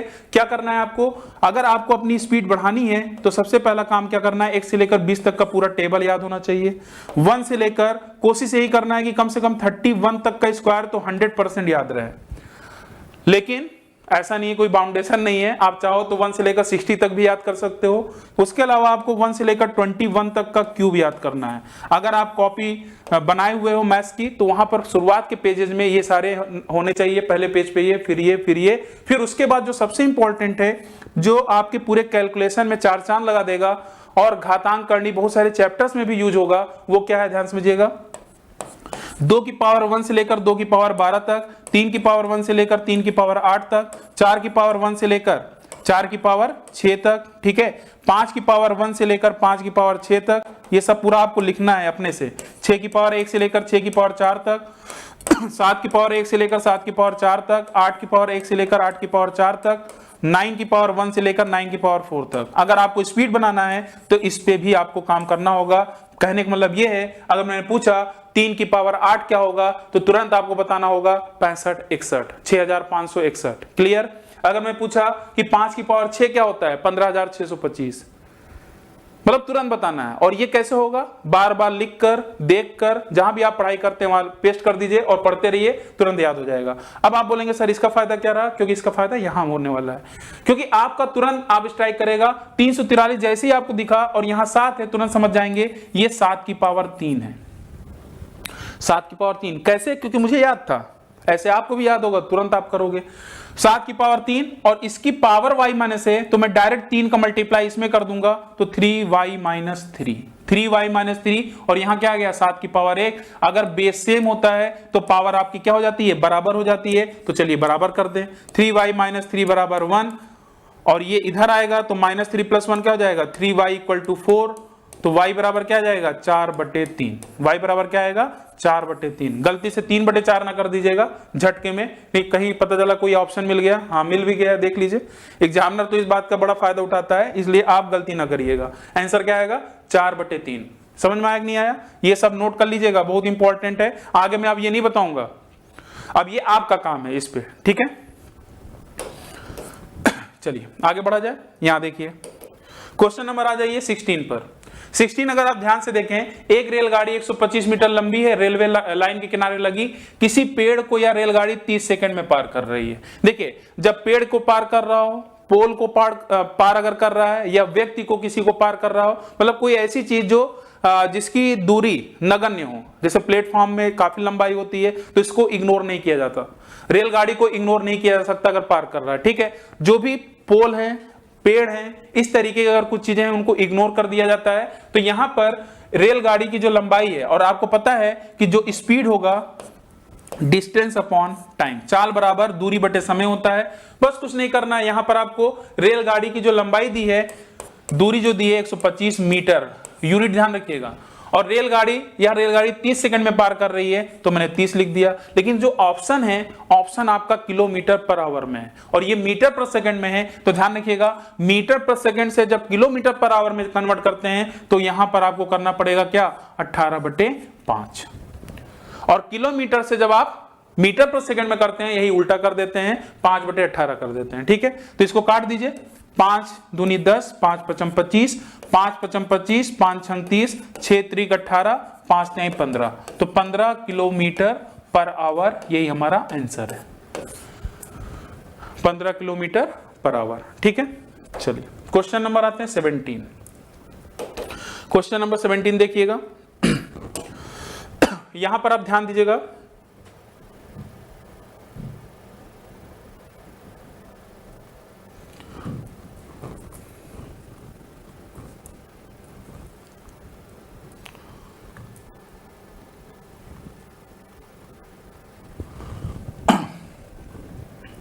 चलिए क्वेश्चन नंबर जो 17 है इसको ध्यान दीजिएगा आप, कि यहां पर जो दिया गया है कोई धनराशि साधारण ब्याज की दर से 20 वर्ष में दोगुनी हो जाती है तो ब्याज की दर ज्ञात कीजिए। ठीक है, थोड़ा सा बेसिक बस समझ लीजिए, क्योंकि देखिए मैं पहले ही बोल दिया हूं कि शुरुआत का जो प्रैक्टिस है उसमें थोड़ा सा आपको समझ टाइम लगेगा, लेकिन बेसिक समझने के बाद, लेकिन उसका जो ट्रिक मैं बता रहा हूं कैसे एग्जाम में आपको यूज करना है, एग्जाम वाला अप्रोच जो आपको ई बुक में भी दिख रहा होगा, जो एग्जाम वाला अप्रोच है वही आपको यूज करना है, और कुछ आपको वहां मिलेगा, कुछ आपको हमारी वीडियोस को भी देखकर वहां पर आपको मिल जाएगा, ठीक है। तो यहां देखिए धनराशि साधारण ब्याज की दर से 20 वर्ष में 2 गुनी हो जाती है, मतलब हमारे पास जो भी मूलधन था और ये अमाउंट है, मतलब मूलधन मिश्र धन, टाइम कितना दिया, टाइम पीरियड 20 वर्ष, 20 ईयर, 20 ईयर, पहले एक था फिर दुगना हो गया, यही तो बोल रहा है ना, पहले एक था फिर दुगना हो गया। तो मिश्रधन माइनस मूलधन जो होता है वही आपका ब्याज होता है, मतलब 1 यूनिट हमारा ब्याज आ गया। और ये ब्याज जो होता है, ये ब्याज जो है कितने वर्ष का है, 20 वर्ष में 1 यूनिट ब्याज आया, 20 वर्ष में 1 यूनिट ब्याज आया। ठीक है, देखिए मैं पहले समझा रहा हूं, उसके बाद तरीका क्या होगा बेस्ट ये भी बताऊंगा, ध्यान सुनिएगा। कभी भी अगर आप दर निकालते हैं, बहुत इंपॉर्टेंट है, कई बार आपको एग्जाम में ऐसे क्वेश्चन मिलते हैं, तो वहां पर जल्दी कैसे करना है, पहले बेसिक समझिए फिर जल्दी कर दीजिएगा। तो जो आपका रेट ऑफ इंटरेस्ट होगा, रेट ऑफ इंटरेस्ट क्या होगा, ध्यान समझिएगा, 1 साल का ब्याज, ये सबसे इंपॉर्टेंट लाइन है, 1 साल का ब्याज बटे मूलधन, मूलधन मतलब जो प्रिंसिपल वैल्यू होगी, और इंटू 100, ठीक है, इंटू 100, ये फार्मूला है, ये ध्यान रखिएगा। ठीक है, तो अब बताइए 1 यूनिट ब्याज जो है ये 20 वर्ष का है, अगर मुझे दर निकालना है तो मुझे 1 वर्ष का ब्याज पता करना होगा, तो इसका मतलब 1 साल का ब्याज क्या हो जाएगा, 1/20, 1/20, और अपान में मूलधन कितना है, 1 यूनिट, तो इसको सॉल्व करेंगे तो 1/20 ही रहेगा, और 1/20 की परसेंटेज वैल्यू कितनी हो जाएगी, गुणे 100 कर दीजिए, वैसे भी बोला हूं इसको इग्नोर करिएगा, हम लोग डायरेक्ट फ्रैक्शन से परसेंटेज में चले जाएंगे, तो कितना जाएगा 5%, ये हमारा आंसर था। अब आप ये ना टैली करिए सर बहुत टाइम लग रहा है, ये समझा रहा हूं ना, एग्जाम में क्या करना है ध्यान दीजिएगा, 1 से दुगना हो रहा है, दुगना हो रहा है, इसका मतलब गैप कितने का, 1 का गैप है, 1 का जो गैप है उसी में बस जो भी वर्ष दिया रहेगा उसी से डिवाइड कर दीजिएगा, इसका परसेंटेज वैल्यू क्या हो जाएगा 5%, कुछ नहीं करना है, आपका आंसर आ गया।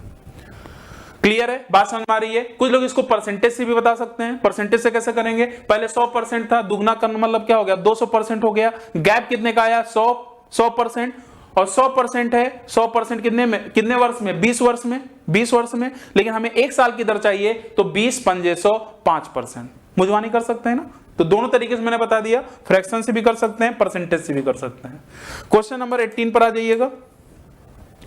क्वेश्चन नंबर 18, क्वेश्चन नंबर 18 जो है, ए ने 3200 रुपए से एक व्यवसाय शुरू किया, कुछ समय के बाद, ये बहुत इंपॉर्टेंट है, ऐसे क्वेश्चन भी आपको देखने को मिलते हैं, कुछ समय के बाद बी उसमें 4800 रुपए के साथ जुड़ा, यदि 1 वर्ष के अंत में उन्हें बराबर लाभ मिला हो तो बी कितने माह बाद जुड़ा था, बराबर दोनों को लाभ मिल रहा है। ठीक है, लेकिन ध्यान रखिएगा ए पहले जुड़ा था और बी यहां लिखा ना कुछ समय के बाद बी जुड़ा, तो ये आपका कैपिटल है, मतलब जैसे कोई साझा कर रहा है ना, पार्टनर है, आपन अपना अपना पैसा लगाए, लेकिन ये शुरुआत में लगा दिया, कुछ प्रॉफिट होने लगा तो बाद में इसने भी लगा दिया, तो यहां पर ए और बी 2 लोग हैं। एक आपका कैपिटल होता है जिसमें पैसा जो दिया है 3200 ये लगा रहा है, और ये 4800 ये लगा रहा है। ठीक है, इसका मतलब इस पे आप रेशियो निकाल दो तुरंत, रेशियो का मतलब इसको काट दीजिए, छोटा कर दीजिए, 16 दूनी 32, 16 तीन 48। ठीक है, यहां पर 2 चीज है, जब भी आप ऐसी बात आती है कि भाई यहां लाभ के बारे में बात करता है, तो जितना समय लगता है, क्योंकि समय पर भी डिपेंड करता है, भाई पता चला लाभ हो रहा है, ये बीच में लगा दिया पैसा, ठीक है, तब तो ये ज्यादा पैसा लगा देगा, इसको ज्यादा लाभ हो जाएगा, इसीलिए समय बहुत इंपॉर्टेंट है। इसीलिए जो लाभ होगा वो 2 चीज पे डिपेंड करेगा, एक तो इनका जो लगाया हुआ धन है, जो पार्टनरशिप में इन्होंने लगाया है, उसके अलावा समय डिसाइडिंग फैक्टर है, भाई कौन पहले लगाया कौन बाद में लगाया उस पर भी डिपेंड करता है। इसका मतलब जो टाइम गैप है, टाइम गैप क्या है ध्यान दीजिएगा, यहां पर दिया है साफ साफ 1 वर्ष के अंत में, तो 1 वर्ष के अंत में का मतलब क्या हो गया, क्योंकि ऑप्शन जो दिया है बी कितने माह बाद जुड़ा है, तो मैं इसको माह में ही कन्वर्ट कर दे रहा हूं, तो ये जो समय होगा ये मान लेता हूं मैं 12, भाई 1 वर्ष में कितना हो जाएगा 12 माह, और इसको मैं मान लेता हूं टी, ठीक है, लेकिन ये टी जरूरी नहीं है, ये टी कुछ भी हो सकता है, ध्यान समझिएगा।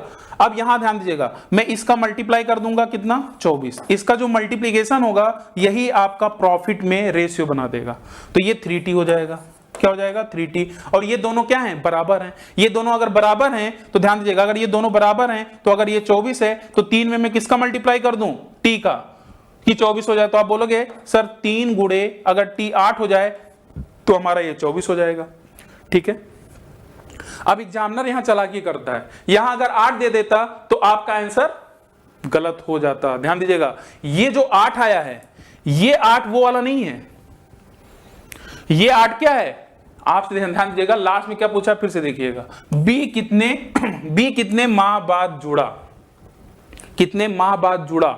ठीक है, 2 तरीके से क्वेश्चन पूछता है, कितने माह बाद जुड़ा या कितने समय तक बी ने पार्टिसिपेट किया। अगर ये पूछा होता कि बी कितने माह तक लगा रहा, ठीक है, तो कितने माह तक लगा था? 8 माह तक, ठीक है। लेकिन कितने माह बाद जुड़ा? तो सीधी बात है, पूरा 12 महीने थे, 12 में से 8 महीने घटा दिया, इसका मतलब वो 4 माह बाद जुड़ा होगा, 4 माह बाद वह जुड़ा होगा। और कितने दिन तक, कितने माह तक जुड़ा था? 8 माह तक। आंसर क्या है? 4। अगर यही ऑप्शन 8 होता तो काफी लोग यहां पर ढेर हो जाते, ठीक है, क्वेश्चंस में। क्वेश्चन नंबर 19, क्वेश्चन नंबर 19, ये भी अच्छा क्वेश्चन है परसेंटेज में। ऐसे क्वेश्चन भी आपको कई बार देखने को मिलते हैं, तो तरीका समझिएगा बस, ठीक है। एक बार आप पढ़ लीजिए। 3 संख्याओं में पहली तथा दूसरी संख्याएं तीसरी संख्या से क्रमशः 30% तथा 37% कम है, तो दूसरी संख्या पहली की तुलना में कितनी कम है? तो मान लेते हैं, समझिएगा ध्यान से, 3 संख्याओं में पहली तथा दूसरी संख्याएं तीसरी संख्या से, तो तीसरी संख्या को मैं मान लेता हूं कितना? 100%, 100%। दूसरी संख्या और पहली संख्या में यहां लिख लिया। अब जैसे जैसे बोल रहा वैसे करता जाऊंगा। पहली संख्या तीसरी संख्या से 30% क्या है? क्या है? कम है। तो चलिए, पहली संख्या तीसरी संख्या से 30% अगर कम होगा तो कितना आएगा? 70। और दूसरी संख्या इससे कितनी कम है? 37। 37% का मतलब कितना हो गया? 37। तो ये कितना हो जाएगा? 73 हो जाएगा। 73 की 63, 63 भाई 63 हो जाएगा ना। ये 63 हो गया। अब बोल क्या रहा है? अब आपसे ये बोल रहा है कि जो दूसरी संख्या है पहली की तुलना में कितनी कम है। तो ये दूसरी जो है पहली की भाई तुलना में कमी है। कितनी कम है? 7। अब ये नहीं कि 7% लगा दिया, देखिए एक ऑप्शन दिया है 7%, ये 7 यूनिट है, ठीक है। हमेशा किसकी तुलना में? जिसकी तुलना में दिया जाता है वो हमेशा अपॉन में आ जाता है। पहली की तुलना में, इसका मतलब जो पहली की तुलना कर रहा है वो हमेशा अपॉन में रहेगा। 7 × 70, 1/2, 10 की वैल्यू परसेंटेज में कितनी हो जाती है? 10%, ठीक है। इस क्वेश्चन का जो आंसर है वो डी ऑप्शन है, ठीक है। क्या है? डी ऑप्शन है, ठीक है। जहां भी कोई दिक्कत होगा, क्योंकि वीडियो जो आप बार बार भी देख सकते हैं, कोई दिक्कत नहीं है, आप दोबारा रिपीट कर सकते हैं, लेकिन उम्मीद करता हूं कि एक बार में ही आपको सारी चीजें समझ में आ रही होंगी। क्वेश्चन नंबर आते हैं 20 पर, एक बार आप पढ़ लीजिए और इसका जवाब दीजिए। क्वेश्चन नंबर 20, ए बी की तुलना में 3 गुना सक्षम कारीगर है, इसलिए वह एक कार्य बी की तुलना में उससे 60 दिन कम में पूरा कर लेता है, तो वे दोनों मिलकर वह कार्य कितने दिनों में कर सकते हैं? जल्दी जवाब दीजिएगा इसका।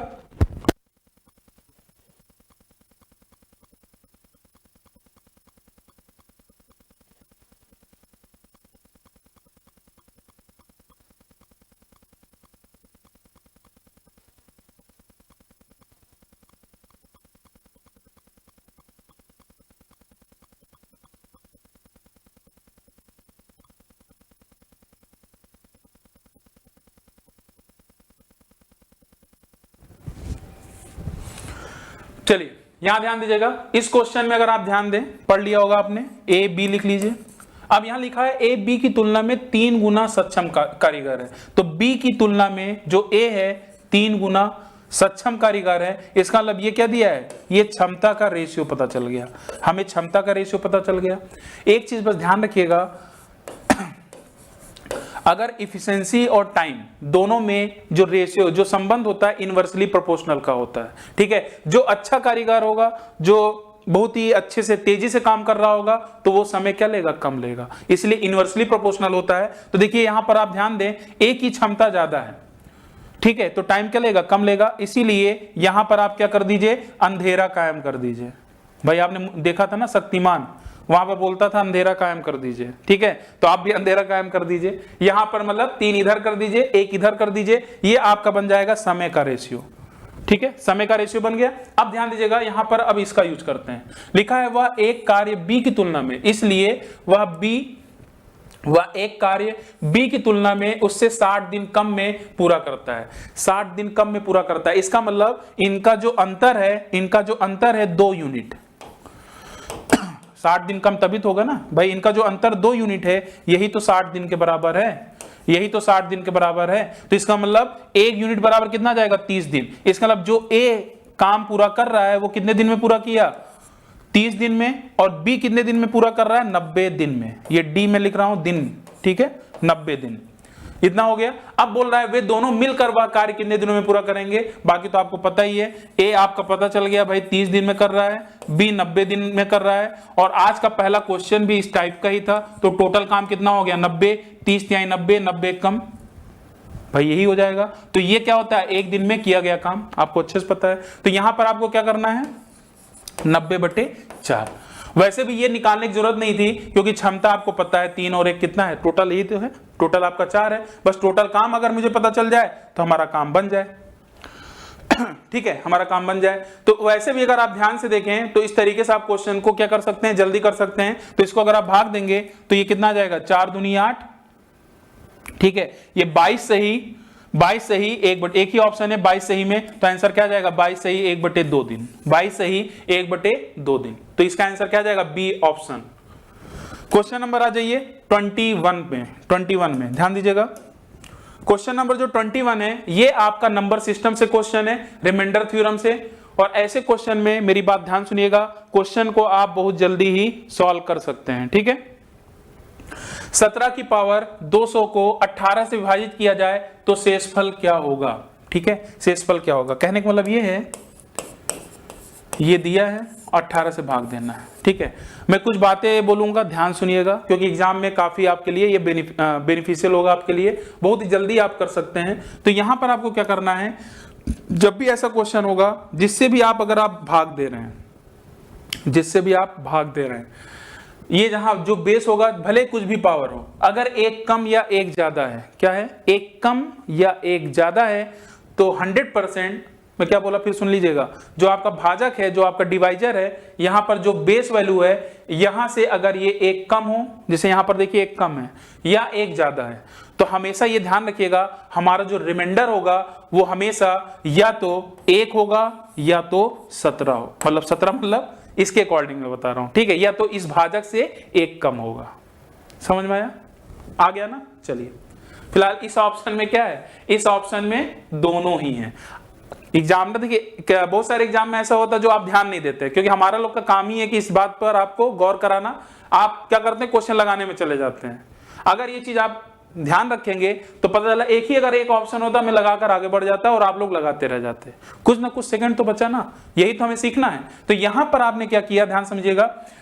अब मैं इसको और आसान करता हूं, ध्यान सुनिएगा। पहले इसका तरीका समझिए, इसको 18 - 1 कर सकते हैं और 200, मतलब जो भी आपका नीचे भाजक है उसके जैसा ही आपको इसको बना देना है। अब ये देखिए जो 18 से ये कट गया, मतलब ये आपका चला जाएगा, तो हमारा जो रिमाइंडर आएगा -1 की पावर 200, ये आपका फॉर्मेट होता है। और -1 की पावर अगर सम संख्या है तो हमारा जो रिमाइंडर आएगा वो क्या आएगा, 1 ही आएगा। हमारा रिमाइंडर क्या आएगा, 1 ही आएगा। ये इसका मेथड था। अब मैं इसको अगर 1 सेकंड में करना होता तो मैं कैसे करता, अब मेरी बात सुनिएगा।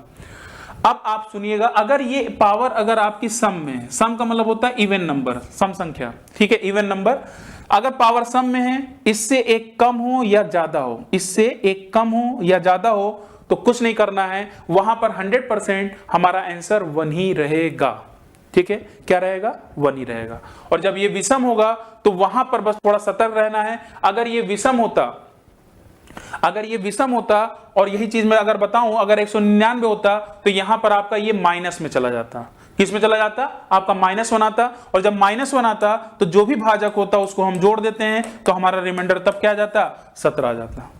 क्लियर है, क्लियर है कि नहीं क्लियर है। और इस विषम में अगर ये 17 की जगह 199 यहां पावर होता, 17 की पावर 199 होता, तो हमारा आंसर क्या आता, आंसर 17 आता। लेकिन 19 की पावर अगर एक ज्यादा होता, 19 की पावर अगर समथिंग कुछ होता, अगर ये ज्यादा है, तब हमारा आंसर आपका 1 ही आता, ठीक है। तो लगभग ऐसे बनते हैं क्वेश्चन, इसीलिए मैं थोड़ा आपको 3-4 मिनट टाइम देकर इसको मैंने बताया भी है और आपको अच्छे समझ में भी आ गया होगा।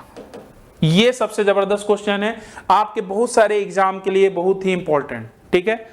दशमलव में एलसीएम एचसीएफ निकालने के लिए आता है और उसके अलावा भिन्नों का एलसीएम एचसीएफ आता है। और मैं आपको सबसे बेस्ट मेथड बताने वाला हूं, और आप कहीं भी पढ़े होंगे, उम्मीद करता हूं कि ये वाला जो क्वेश्चन है आपको याद रहेगा इसका सोल्यूशन, ठीक है। और एग्जाम में इसको यूज करेंगे, मुझे पूरी उम्मीद है, ठीक है। सबसे पहली बात, यहां पर गलती क्या होती है, गलती को पहले समझते हैं। जब भी दशमलव में एलसीएम एचसीएफ निकालते हैं, जब भी दशमलव में अगर आपको एलसीएम एचसीएफ निकालना है, तो आपको सबसे पहला काम क्या करना है, यहां पर सबसे पहले देखिए मैक्सिमम इधर से दशमलव कितने अंक के बाद लगा है, तो देख रहे हैं कि 2 अंक के बाद इधर लगा हुआ है दाएं से बाएं की ओर, यहां पर 1 अंक के बाद लगा है। कहने का मतलब यह है, इसको वैसे देखा जाए तो मैं 32/10 भी लिख सकता हूं, और यहां से अगर आप सभी को इस तरीके से बदलेंगे तो आपका गलत आंसर आएगा। क्या आएगा? गलत आंसर आएगा। तो ऐसे क्वेश्चन में आपको क्या करना, ध्यान दीजिएगा, जो मैक्सिमम डिजिट के बाद दशमलव लगा होगा दाएं से बाएं की ओर, उसी को मानक मानकर हमको इसको बदलना होगा भिन्न के फॉर्म में। मैं क्या कहने वाला हूं, ध्यान समझिएगा। इसको आपको देख रहे हैं यहां पर 144 है, 144 सॉरी 1.44 है, तो इसको मैं 144/100 लिख सकता हूं। इसका मतलब नीचे अगर 100 आ गया तो इसका मतलब सभी में आपको क्या करना होगा, नीचे 100 ही बनाना होगा। भले आप 32/10 लिखोगे सही तो है, लेकिन कहीं ना कहीं सवाल करोगे तो गलत हो जाएगा, ठीक है। इसीलिए यहां पर ध्यान रखिएगा, नीचे की साइड आपका ये 1 0 और 1 0 यहां भी लगा देना है। अब बोलेंगे सर ये क्यों होता है, उसके लिए फिलहाल नीचे पट्टी पे आपको चलता हुआ दिख रहा होगा, वो भी आप देख सकते हैं, ठीक है। क्योंकि हर चीज आपको यहां पर प्रैक्टिस कराई जा रही है, क्योंकि अगर मैं डीपली जाऊंगा तो भाई पूरा सीरीज बात है, आप पूरा एलसीएम एचसीएफ समझते हैं ना, कितने दिन का आपका ये चैप्टर होता है, उसके लिए भी अलग से चीजें हैं। तो यहां पर देखिएगा, इसको क्या लिखूंगा 272/100, यहां लिखूंगा 128/100, हो गया। अब यहां पर फ्रैक्शन में 2 चीजें हैं जो फार्मूला आपको ध्यान रखना है। अगर आप भिन्नों का एलसीएम निकाल रहे हैं, भिन्नों का अगर आप एलसीएम निकालने हैं, तो ऊपर वाले का जो न्यूमरेटर है, अंश जो है, अंशों का एलसीएम बटे हरों का एचसीएफ, नोट कर लीजिएगा। भिन्नों का एलसीएम अगर निकाल रहे हैं, फ्रैक्शंस का अगर एलसीएम निकाल रहे हैं, तो जो अंश वाला है ये 320 272, इनका एलसीएम निकालना है, और नीचे वाले का एचसीएफ निकाल देना है, एचसीएफ निकाल देना है। कोई दिक्कत नहीं है, दिक्कत अब होने वाली है, ठीक है, क्योंकि यहां से इसका एलसीएम निकालना इतना आसान नहीं है, निकाल के देख लीजिए। लेकिन अगर मैं बोलूं यहां से भी हम लोग 2 सेकंड के अंदर, सिर्फ 2 सेकंड के अंदर इस क्वेश्चन का जवाब दे सकते हैं। अब बोलेंगे सर ये कैसे, समझिएगा ध्यान से। अब कुछ लॉजिक है जो आपको ध्यान समझना है। जब आप एलसीएम निकालते हैं, आप किन संख्याओं का एलसीएम निकाल रहे हैं, इसका एलसीएम निकाल रहे हैं, ठीक है।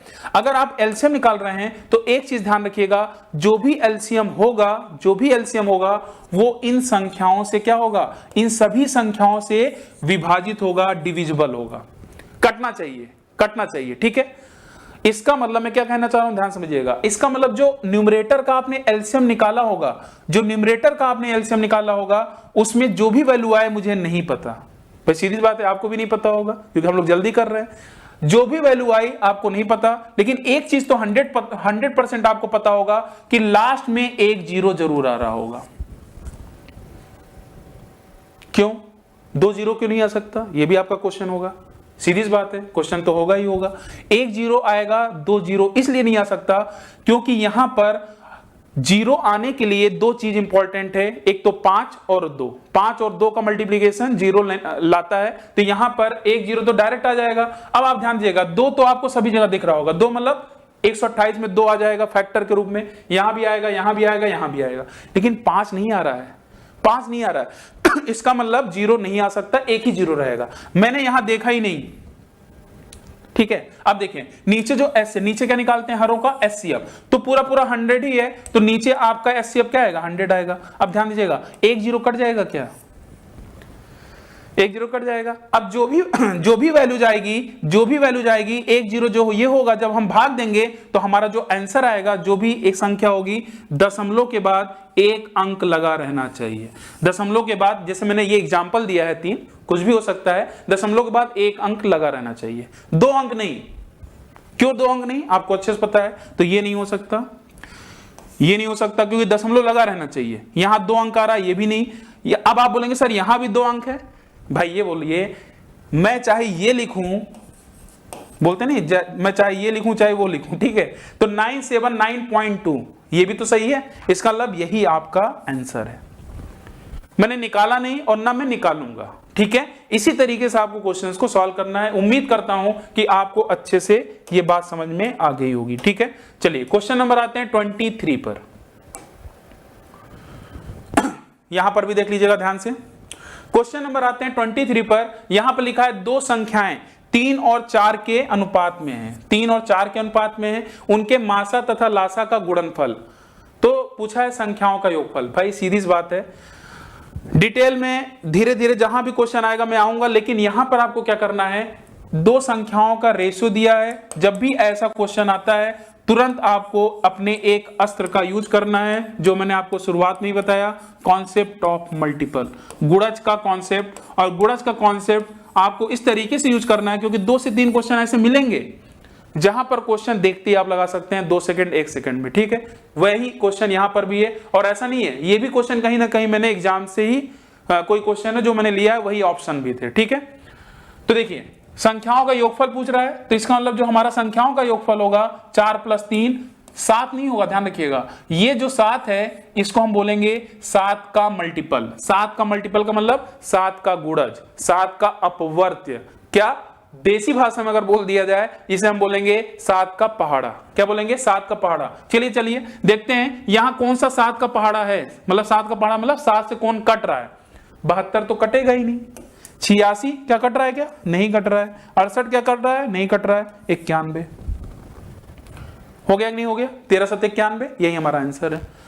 अब इसका तरीका बहुत सारी चीजें, मतलब आप फार्मूला लिखाओगे, पूरा सॉल्व करोगे, तो वहां से आप देख सकते हो, वो आपकी बुक में भी है। जो आपको बेस्ट अप्रोच यहां पर मिल रहा है उसका फायदा आपको लेना है, ठीक है। आगे बहुत सारे क्वेश्चन अभी मिलेंगे। आप ये ना सोचिए कि सर आपने डिस्कस ही नहीं किया, इसको वो कर दिया। तो आप प्रैक्टिस कर रहे हैं, और प्रैक्टिस में क्या यूज करना है ये मैं आपको बता रहा हूं, जिससे इस प्रैक्टिस का आपको काफी फायदा मिले और आपको भी लगे कि अभी हमारे अंदर बहुत सारी कमियां हैं। और कमियां तो देखिए सभी के अंदर रहती हैं, ठीक है। कुछ ना कुछ आप हमेशा सीखते हो, और चाहे वो टीचर हो चाहे स्टूडेंट हो, हमेशा अगर जब तक आप नहीं सीखोगे आप अच्छे बन ही नहीं पाओगे उस तरीके से, ठीक है। हमेशा सीखने की ललक आपके अंदर रहनी चाहिए, ठीक है। चलिए क्वेश्चन नंबर आते हैं 24। यहां पर देखिएगा, आरोही अवरोही क्रम पे क्वेश्चन बन जाता है। आरोही क्रम को हम लोग इंग्लिश में बोलते हैं इंक्रीजिंग ऑर्डर। क्या बोलते हैं? इंक्रीजिंग ऑर्डर या असेंडिंग ऑर्डर।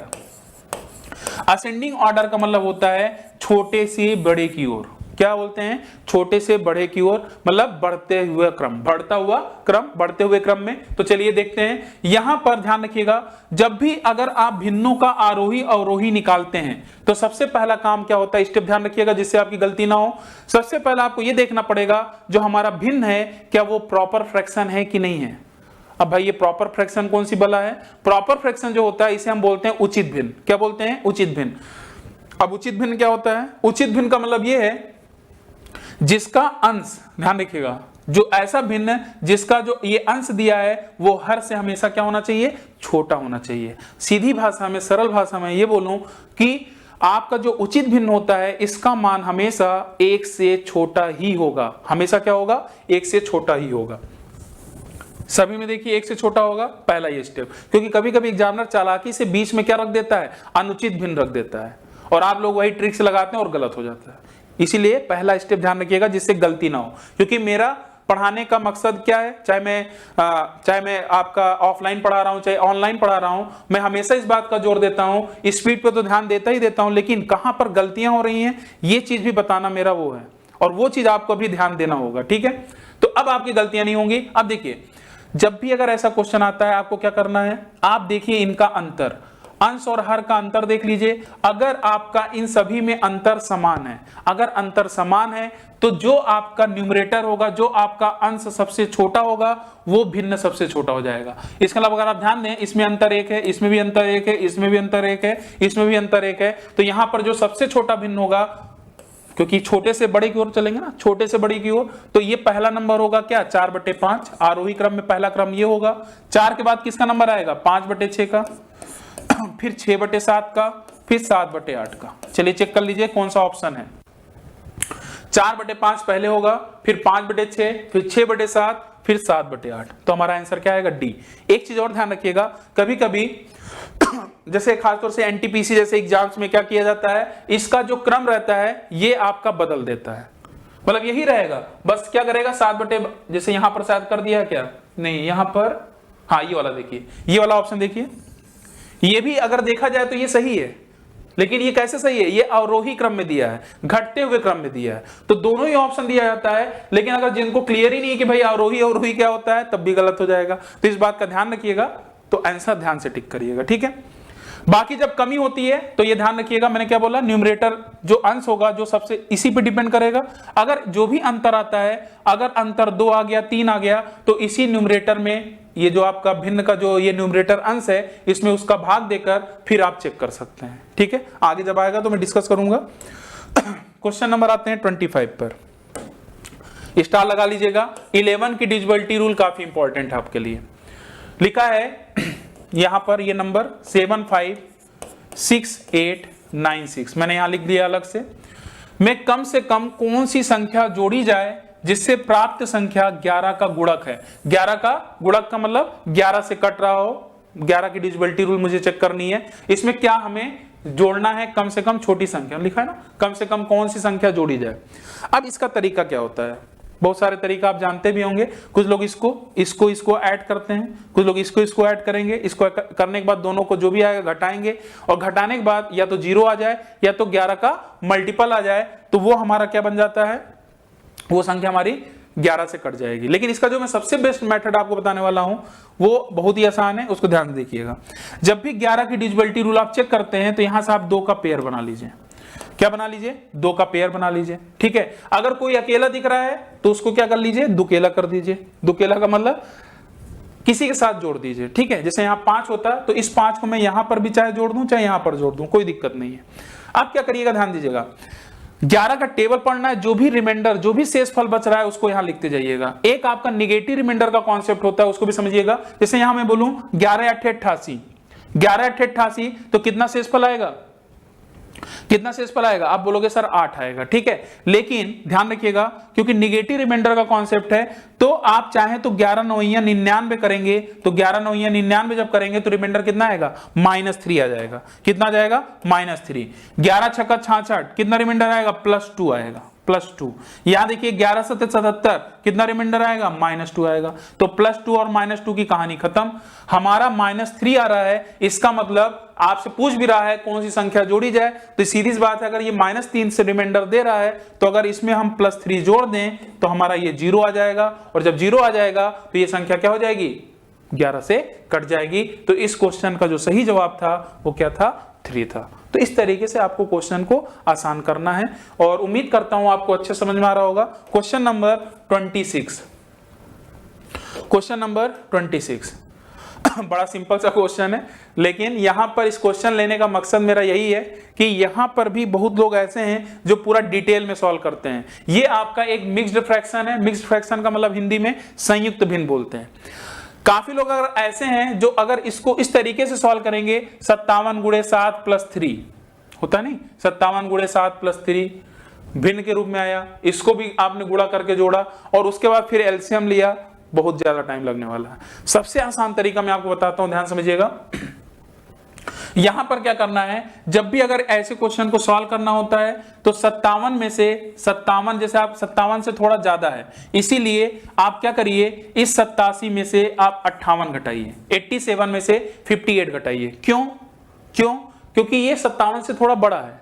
ये लॉजिक है, ये ध्यान रखिएगा, परसेंटेज में भी काम आता है। तो 87 में अगर आप 58 घटाओगे तो कितना आ जाएगा, तुरंत आपको बताना है। इसका मतलब यहां से अगर आप ध्यान दें 80 तक अगर आप ध्यान दें तो यहां से अगर 58 है तो 22 ही हो गया 80 तक, और 22 और 7 कितना हो जाएगा, 29। तो 29 सही 4/7।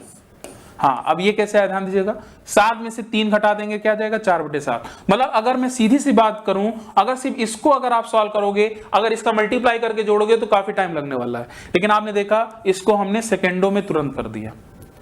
बात समझ में आ रही है। ऐसे यहां पर भी अगर आप ध्यान दें, 56 में से 45 नहीं घटाएंगे, 56 में से 46 घटाएंगे। एक और काम कर सकते हैं, 2 चौक 8, 2 सत्ते 14।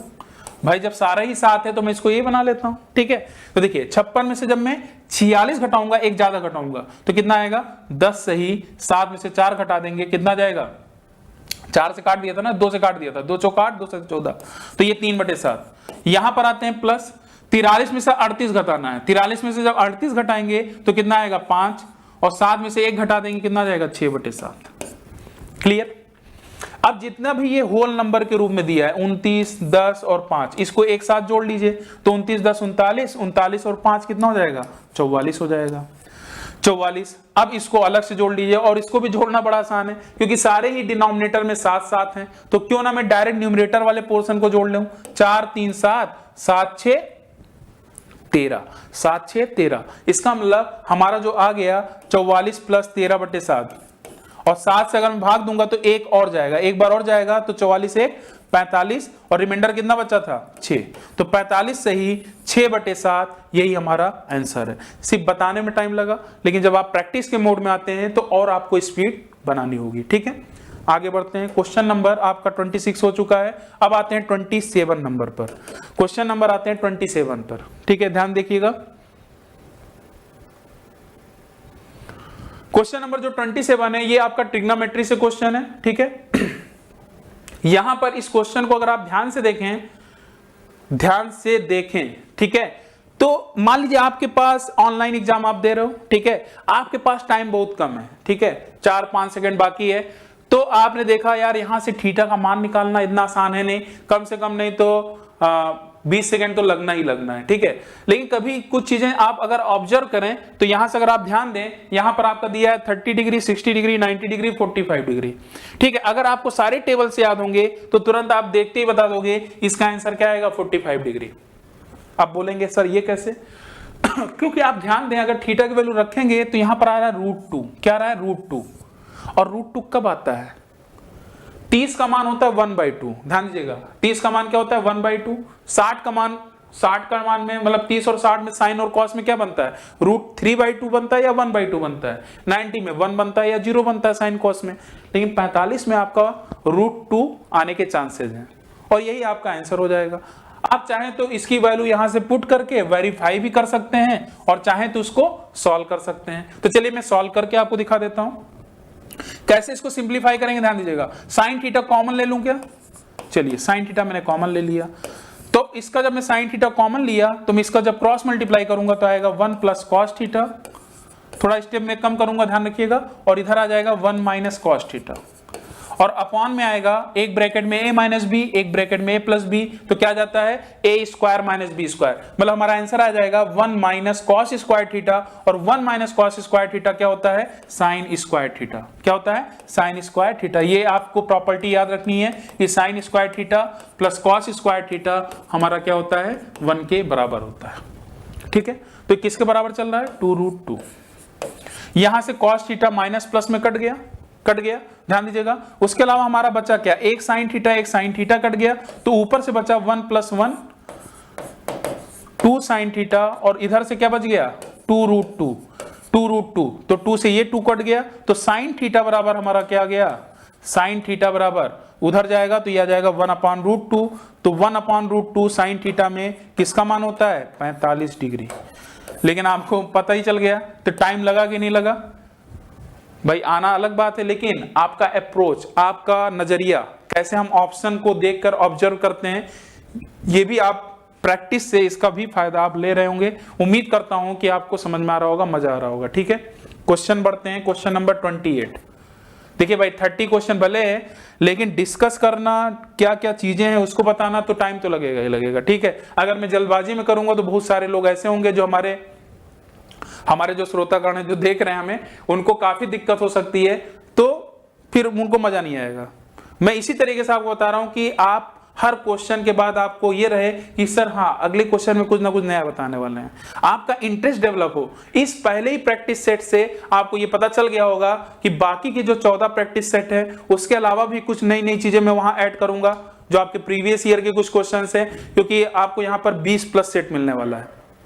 ठीक है, 20+ मतलब वीडियोस मिलने वाले हैं, तो आपको बहुत फायदा मिलने वाला है। ठीक है, बहुत सारे क्वेश्चन के कलेक्शन आपके यहाँ पर इकट्ठा हो जाएंगे, और हर एग्जाम में इसका आपको फायदा मिलेगा। क्वेश्चन दिख रहा है क्वेश्चन? चलिए, मैं जैसे देखिए, ध्यान दीजिएगा, मैं क्वेश्चन ध्यान से देख रहा हूं।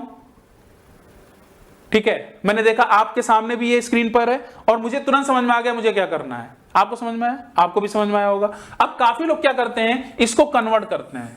कैसे कन्वर्ट करते हैं? ध्यान दीजिएगा, अब काफी लोग इसको कैसे कन्वर्ट करेंगे? 90 - 23 डिग्री, साइन 90 माइनस, सॉरी, इसको जैसे cos 60 डिग्री, इसको अगर मुझे कन्वर्ट करना होगा cos 67 डिग्री को cos 67 डिग्री को अगर मुझे कन्वर्ट करना होगा तो मैं इसको क्या लिखूंगा पता है, cos 90 माइनस 23 डिग्री।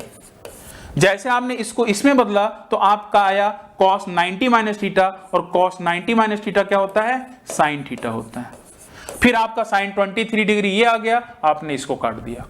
काफी लोग ऐसे ही करते हैं। अब मेरी बात ध्यान सुनिएगा, मैं आपको बहुत ही गजब का तरीका यहां बताने वाला हूं, और आपको भी पता होगा ऐसा नहीं है, लेकिन आप इसका यूज नहीं करते हैं। आप कॉम्पिटिटिव एग्जाम दे रहे हैं तो आपका स्पीड बहुत ही तेज होना चाहिए। यहां पर अगर आप ध्यान दें तो जैसे आप देख रहे हैं, अगर आपको आपने अगर ऑब्जर्व किया तो यहां पर डायरेक्ट आप देख के ही आंसर लगा सकते थे, -2 लगा सकते थे। अब बोले कैसे, समझिएगा ध्यान से। मैं क्या बताने वाला हूं, ध्यान सुनिएगा, इसको नोट भी कर लीजिएगा। Sine theta cos theta, tan theta cot theta, आगे भी आएगा, आगे भी दर्शन होंगे इनके, ठीक है। उसके अलावा सेक थीटा कोसेक थीटा। आपको थोड़ा मैं ले चलता हूं टेबल की ओर। अगर टेबल आपको याद है तो मेरी बात को सुनिएगा। आप याद क्या करते हैं, सारे याद करते हैं, सारे याद करने की जरूरत ही नहीं है। अगर आपको साइन 30 डिग्री का मान पता है, साइन 30 डिग्री का मान कितना होता है, 1/2, ठीक है, 1/2। मैं बोलूंगा कॉस में 1/2 का मान क्या होगा, आप सोचने लगते हैं, सोचने ही नहीं है। अगर साइन 30 डिग्री का मान 1/2 है, तुरंत आप बता देंगे कॉस 60 का मान 1/2 होगा। यहां से एक चीज निकल कर आया है जो आपको समझना है कि यहां पर जो साइन थीटा और कॉस थीटा है, अगर मैं यहां पर 30 लिख रहा हूं, साइन 30 लिख रहा हूं, तो कॉस 60 का मान भी वही होगा। अगर मैं साइन 20 का जो मान लिखूंगा वही कॉस 70 डिग्री का भी मान होगा, ठीक है। इसका मतलब ये मैं कहना चाह रहा हूं कि इनका सम आपको 90 बनाना होता है। जैसे समझिएगा, मैं ऐसे देख लीजिए, यहां पर देखिए, मैंने बोला साइन 23 डिग्री का जो मान होगा वही कॉस 67 डिग्री का मान होगा, और जब वही मान होगा तो ये क्या हो जाएगा, कट जाएगा। क्या हो जाएगा, कट जाएगा। कैसे किया मैंने, 7 3 10 6 2 8 1 9, मतलब इनका सम अगर 90 डिग्री है, 90 डिग्री बन रहा है, तो इसका मतलब साइन और कॉस में अगर है तो इसका जो मान होगा वही इसका मान होगा, ठीक है। बदलना नहीं है जैसे मैंने यहां किया है। जैसे देखा इसका सम 90 है साइन कॉस में, टैन कॉट में और सेक कोसेक में, भाई तीनों ही दिया है। इसका भी सम 90 आ रहा है, देखिए इसका भी सम 90 आ रहा है। सभी की कहानी खत्म। बचा क्या, √3 माइनस √3, ये भी कट गया, 0 बच गया, बचा क्या, -2। मजा आया कि नहीं आया। तो इस तरीके से आपको ट्रिग्नोमेट्री के क्वेश्चन को निपटाने हैं। अभी तो शुरुआत है, अभी बहुत कुछ बाकी है, ठीक है। चलिए आगे बढ़े। हाँ, ये क्वेश्चन है 29। इसके बाद एक क्वेश्चन और है, एक क्वेश्चन और है, ठीक है। भले आपका ये लगभग 1.5 घंटे का सेशन है, लेकिन आपको यहां पर काफी मजा आया होगा। इस 1.5 घंटे में 30 क्वेश्चन के थ्रू आपने बहुत सारी जानकारियां इकट्ठा की होंगी, और जिनका यूज आप अपने एग्जाम में भी करेंगे। आज तो हम लोग पहली प्रैक्टिस सेट कर रहे हैं, ऐसे ही आप आगे जो होंगे वहां पर प्रैक्टिस सेट में आपको बहुत ही फायदा मिलने वाला है, और नए नए क्वेश्चंस के साथ में आपको प्रैक्टिस सेट 2 में आपके साथ मिलूंगा, ठीक है। 1-2 अंकों के संख्या, मतलब एक क्या लिखा है, 1-2 अंकों के संख्या के अंकों का गुणनफल 18 है, ठीक है। 1-2 अंकों के संख्या के अंकों का गुणनफल 18 है, मतलब 2 अंकों की कोई संख्या है x y, इनका जो गुणनफल है क्या है, 18 आ रहा है, मतलब जो इनका गुणनफल है x y का, ठीक है। फिर लिखा है जब उस संख्या को पलट दिया जाता है। पलटने का मतलब यह है कि जो इकाई दहाई पर जो भी अंक होंगे, अगर मैं उनको पलट दूं तो क्या होता है, तो प्राप्त हुई संख्या मूल संख्या से 63 कम हो जाती है। तो पूछा गया मूल संख्या ज्ञात कीजिए। ऐसा क्वेश्चन अगर आप हमसे पूछेंगे सबसे ज्यादा बार कहां आया है, तो मैं यही आपसे बोलूंगा सबसे ज्यादा बार ऐसे क्वेश्चन आपके NTPC में दिख जाएंगे, RRB ग्रुप डी, ठीक है, RRB ग्रुप डी में, जिसकी वैकेंसी आज आपको काफी ज्यादा दिखी होंगी, ठीक है, उसका भी आप एग्जाम देने वाले होंगे, तो वहां सबसे ज्यादा बार ये सब सारे क्वेश्चन बनते हैं, ठीक है। तो इस बात का ध्यान रखिएगा और इसको एक बार अच्छे से समझ लीजिए। ऐसे क्वेश्चन को आप ज्यादा से ज्यादा 3 सेकंड 2 सेकंड में कर सकते हैं। कैसे, समझिएगा। जब भी अगर ऐसा क्वेश्चन बनता है तो आपको अटैक कहां पर करना है, सबसे पहला आप पहले तो ये देखोगे भाई अंकों का गुणनफल 18 है, तो आपका ध्यान जाएगा ऑप्शन पर। तो आपने देखा 9 दूनी 18, 6 त्रिक 18, 3 छंग 18, 2 9 18, इससे तो काम बना ही नहीं। तो अब आपका जो सबसे इंपॉर्टेंट होगा ये वाली लाइन 63। जब भी 2 अंकों की संख्या को अगर पलट दिया जाता है, पलटने के बाद कुछ बातें बोली जाती हैं, तो समझ जाइएगा यहां पर जो लाइंस लिखी होंगी, ये जो भी नंबर होगा ये हमेशा 9 का क्या होगा, डिविजिबल होगा, 9 से हमेशा कटेगा। अब बोलेंगे सर 9 से कटेगा तो इससे क्या लेना देना है, बहुत कुछ लेना देना है, तभी तो आप जल्दी करोगे 2 सेकंड में। तो मैं क्या बोलूंगा, 9 के टेबल में 63 कितनी बार जाता है, 9 सते 63। अब ध्यान समझिएगा, ये 9 का मल्टीपल बनाया और ये जो 7 है, ये जो 7 है ये क्या है पता है, ये 7 जो है ये आपका जो 2 अंकों की संख्या आपने एक्स वाई लिया है, माना एक्स वाई 2 अंकों की संख्या है, ये जो 7 है यही 2 अंकों की संख्याओं का क्या है, जो 2 अंक थे x और y इकाई और दहाई पर, उनका ये क्या है, अंतर है। ये जो 7 क्या है, इनका अंतर है। बस इसी का यूज किया मैंने, क्या किया, 9 सते 63। अब मैंने ढूंढना स्टार्ट कर दिया कि जो भी ऑप्शन होगा उसमें इनका अंतर आपका 7 बनाना चाहिए। तो आपने देखा 9 - 2 7, हाँ ये हो सकता है। 6 - 3 कितना आ रहा है, 3, तो ये नहीं हो सकता, ये भी नहीं हो सकता, और यहां पर भी 7 अंतर आ रहा है, तो या तो ये हो सकता है या तो ये हो सकता है। अब बोलेंगे सर अब क्या करें, तो अब आपको इस लाइन पे थोड़ा गौर करना चाहिए। अब आप खुद सोचिए, अपने आप समझ में आ जाएगा कि मूल संख्या मतलब जो ओरिजिनल नंबर है, जो मूल आपकी संख्या है, ठीक है, उसमें अगर हम 63 की कमी करते हैं तो मूल संख्या क्या हो जाता है, अज्ञात। तो आपको मूल संख्या ज्ञात करना है, ठीक है। यहां पर फिर से देखिए, यहां पर मैंने लिखा है जब उस संख्या को पलट दिया जाए, संख्या को नहीं पलटा जाता, संख्या के अंकों को पलटा जाता है। तो थोड़ा चीज तो आपको समझना पड़ेगा, संख्या के अंकों को जब हम पलटेंगे तो वहां पर जो प्राप्त संख्या होगी मूल संख्या से 63 कम आ रही है, पलटने के बाद मूल संख्या से 63 कम आ रही है, इसका मतलब जो मूल संख्या होगी वो क्या होगी, बड़ी होगी। आंसर 92, ठीक है। अब यहां पर गलती क्या होती है वो भी जरूर बताऊंगा, जैसा कि अभी तक बताया है कि जब भी अगर आपके एग्जाम में मूल संख्या पूछा जा रहा है आराम से आप कर दोगे, लेकिन एग्जामिनर बड़े चुपके से चालाकी के साथ लास्ट में क्या कर देता है, आपसे पूछ लेता है पलटी हुई संख्या बताओ, नई संख्या बताओ। तो ध्यान रखिएगा, अगर ये चीज आपने ध्यान नहीं दिया तो आपका आंसर गलत हो जाएगा, गलत होने में देर नहीं लगेगी। तो अगर यहां पर पूछ लेता कि बदली हुई संख्या क्या होगी, पलटी हुई संख्या क्या होगी, तो आंसर क्या हो जाएगा, 29 हो जाएगा। आया समझ में कि नहीं आया अच्छे से। तो अब ये कैसे होता है ये भी आप आगे जब पढ़ेंगे तो आगे जब थोड़ा टाइम रहेगा तो वहां मैं डिस्कस करूंगा, अभी बहुत सारे ऐसे क्वेश्चन मिलेंगे। फिलहाल ऐसे क्वेश्चन में आपको इसी तरीके से अप्लाई करना है, ठीक है। आगे बढ़ता हूं, क्वेश्चन नंबर, आज का लास्ट क्वेश्चन है 30 नंबर क्वेश्चन, क्वेश्चन नंबर 30, पूर्ण वर्ग संख्या, सबसे इंपॉर्टेंट टॉपिक, और इसका यूज हम लोग अलजेब्रा में भी करते हैं, ठीक है, एप्लीकेशन भी है इसका काफी अच्छा। पूर्ण वर्ग संख्या इंग्लिश में बोलते हैं परफेक्ट स्क्वायर नंबर, क्या बोलते हैं, परफेक्ट स्क्वायर नंबर। डेली अगर आप एक एक भी वीडियो अगर आप प्रैक्टिस सेट का देखते चलें तो मुझे उम्मीद है 15 दिन में आप काफी अच्छे से, आपको कॉन्फिडेंस आ जाएगा, आपको नया अप्रोच मिलेगा, एक होता नहीं एक नया नजरिया मिलेगा मैथ्स के प्रति। और उम्मीद करता हूं कि ऐसे आप सभी को भी बताएंगे कि तैयारी डिजिटल क्लासेस में इस तरीके से आपकी सारी तैयारियां की जाती हैं, जैसे आपका मैथ्स का चल रहा है ऐसे आपको बहुत सारे कोर्स वहां पर मिल रहे हैं, तो आप उनको देखिए और उसका फायदा लीजिए, ठीक है। यहां पर देखिएगा परफेक्ट स्क्वायर नंबर क्या होता है, पूर्ण वर्ग संख्या। पूर्ण वर्ग संख्या में ध्यान रखिएगा, जो कोई भी परफेक्ट स्क्वायर नंबर है तो यूनिट डिजिट पर कभी भी, यूनिट डिजिट में कभी भी 2, 3, 7 और 8 नहीं आ सकता। अब आप बोलेंगे सर परफेक्ट स्क्वायर नंबर क्या होता है, तो परफेक्ट स्क्वायर नंबर का मतलब यह है कि ऐसी संख्या जिसका वर्गमूल लेने पर ये वर्गमूल से कहीं ना कहीं बाहर आ जाए। कहने का मतलब 6 × 6, तो ये 6 आपका क्या हो गया, इसका वर्गमूल हो गया जो रूट के बाहर आ गया, ठीक है। लेकिन अगर मैं पूछूं कि 35 का वर्गमूल क्या होगा, तो 35 कोई ऐसा फैक्टर नहीं है कि जो पेयर बनकर बाहर आ जाए, ठीक है। इसीलिए 35 क्या है, पूर्ण वर्ग संख्या नहीं है। इसीलिए यहां पर इस लॉजिक से आपको बहुत सारी चीजें मिलती हैं। यहां पर मैं आपको 2 चीज बताऊंगा और आगे बहुत सारे भी मिलेंगे।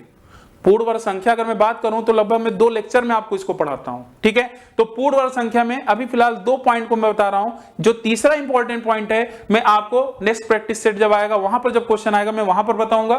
तो इसमें पहला पॉइंट क्या है, यूनिट प्लेस पे कभी भी आपको 2, 3, 7, 8 दिखता है तो उसको तुरंत देखते ही एलिमिनेट कर दीजिए, पहला पॉइंट। तो चलिए लगे हाथ हम लोग चेक भी कर लें। पूर्ण वर्ग संख्या की अगर हम बात करें तो मैंने बोला यूनिट डिजिट पर कभी भी 8, 2 नहीं हो सकता, तो मैंने 2 ऑप्शन एलिमिनेट कर दिया, ठीक है। अब 6 भी हो सकता है, 9 भी हो सकता है। अब हम आएंगे दूसरे पॉइंट पर। दूसरा पॉइंट क्या होता है, दूसरा पॉइंट ध्यान समझिएगा और नोट कर लीजिएगा। अगर आपने, जैसा कि मैंने बोला भी, 1 से लेकर 31 तक का स्क्वायर आपको याद होना चाहिए। 1 से लेकर 24 तक के स्क्वायर में, 1 से लेकर 24 तक के स्क्वायर में जो लास्ट 2 डिजिट होती है वही किसी भी संख्या के स्क्वायर में वही होती है, वही लास्ट डिजिट होती है। क्योंकि पूर्ण वर्ग संख्या का मतलब यही होता है, किसी भी संख्या का अगर आप होल स्क्वायर कर रहे हो, होल स्क्वायर करने के बाद जो संख्या प्राप्त हो रही है उसी को हम पूर्ण वर्ग संख्या बोलते हैं। ठीक है, और जो भी स्क्वायर करने के बाद संख्या प्राप्त होगी वो 1 से लेकर 24 तक का स्क्वायर अगर आपने याद किया हुआ है, उन्हीं में से ही लास्ट 2 डिजिट आ रही होगी। तो हम क्या चेक करेंगे, इन दोनों में लास्ट 2 डिजिट चेक करेंगे। तो 86 क्या कहीं लास्ट 2 डिजिट आता है क्या? नहीं आता है। अब कैसे मैंने लगा दिया, क्योंकि याद है, वही काम आपको भी करना है। 89 आता है क्या? हाँ बिल्कुल आता है। किस में आता है? 17 के स्क्वायर में आता है। आ रहा समझ में? अब आप बोलेंगे, काफी लोग सोच भी रहे होंगे कि सर इसके अलावा अगर ये 2 ऑप्शन और होता तब क्या होता, तो हम तीसरा चीज अप्लाई करते, डिजिट सम का। तो डिजिट सम वाले के लिए अभी मैं ये सस्पेंस पे छोड़ रहा हूं, आगे बहुत सारे प्रैक्टिस होंगे तो वहां पर मैं डिटेल में डिस्कस करूंगा, क्योंकि थोड़ा सा सस्पेंस होना चाहिए प्रैक्टिस सेट 1 से। ठीक है, उम्मीद करता हूं कि आज का सेशन जो मैंने आपको प्रैक्टिस सेट 1 लेकर आया आपको बड़े ही अच्छे समझ में आया होगा। ठीक है, बाकी आपको अच्छे समझ में आ गया। चलिए फिर मैं इस सेशन को यहीं पर फिनिश कर रहा हूं। थैंक यू, धन्यवाद।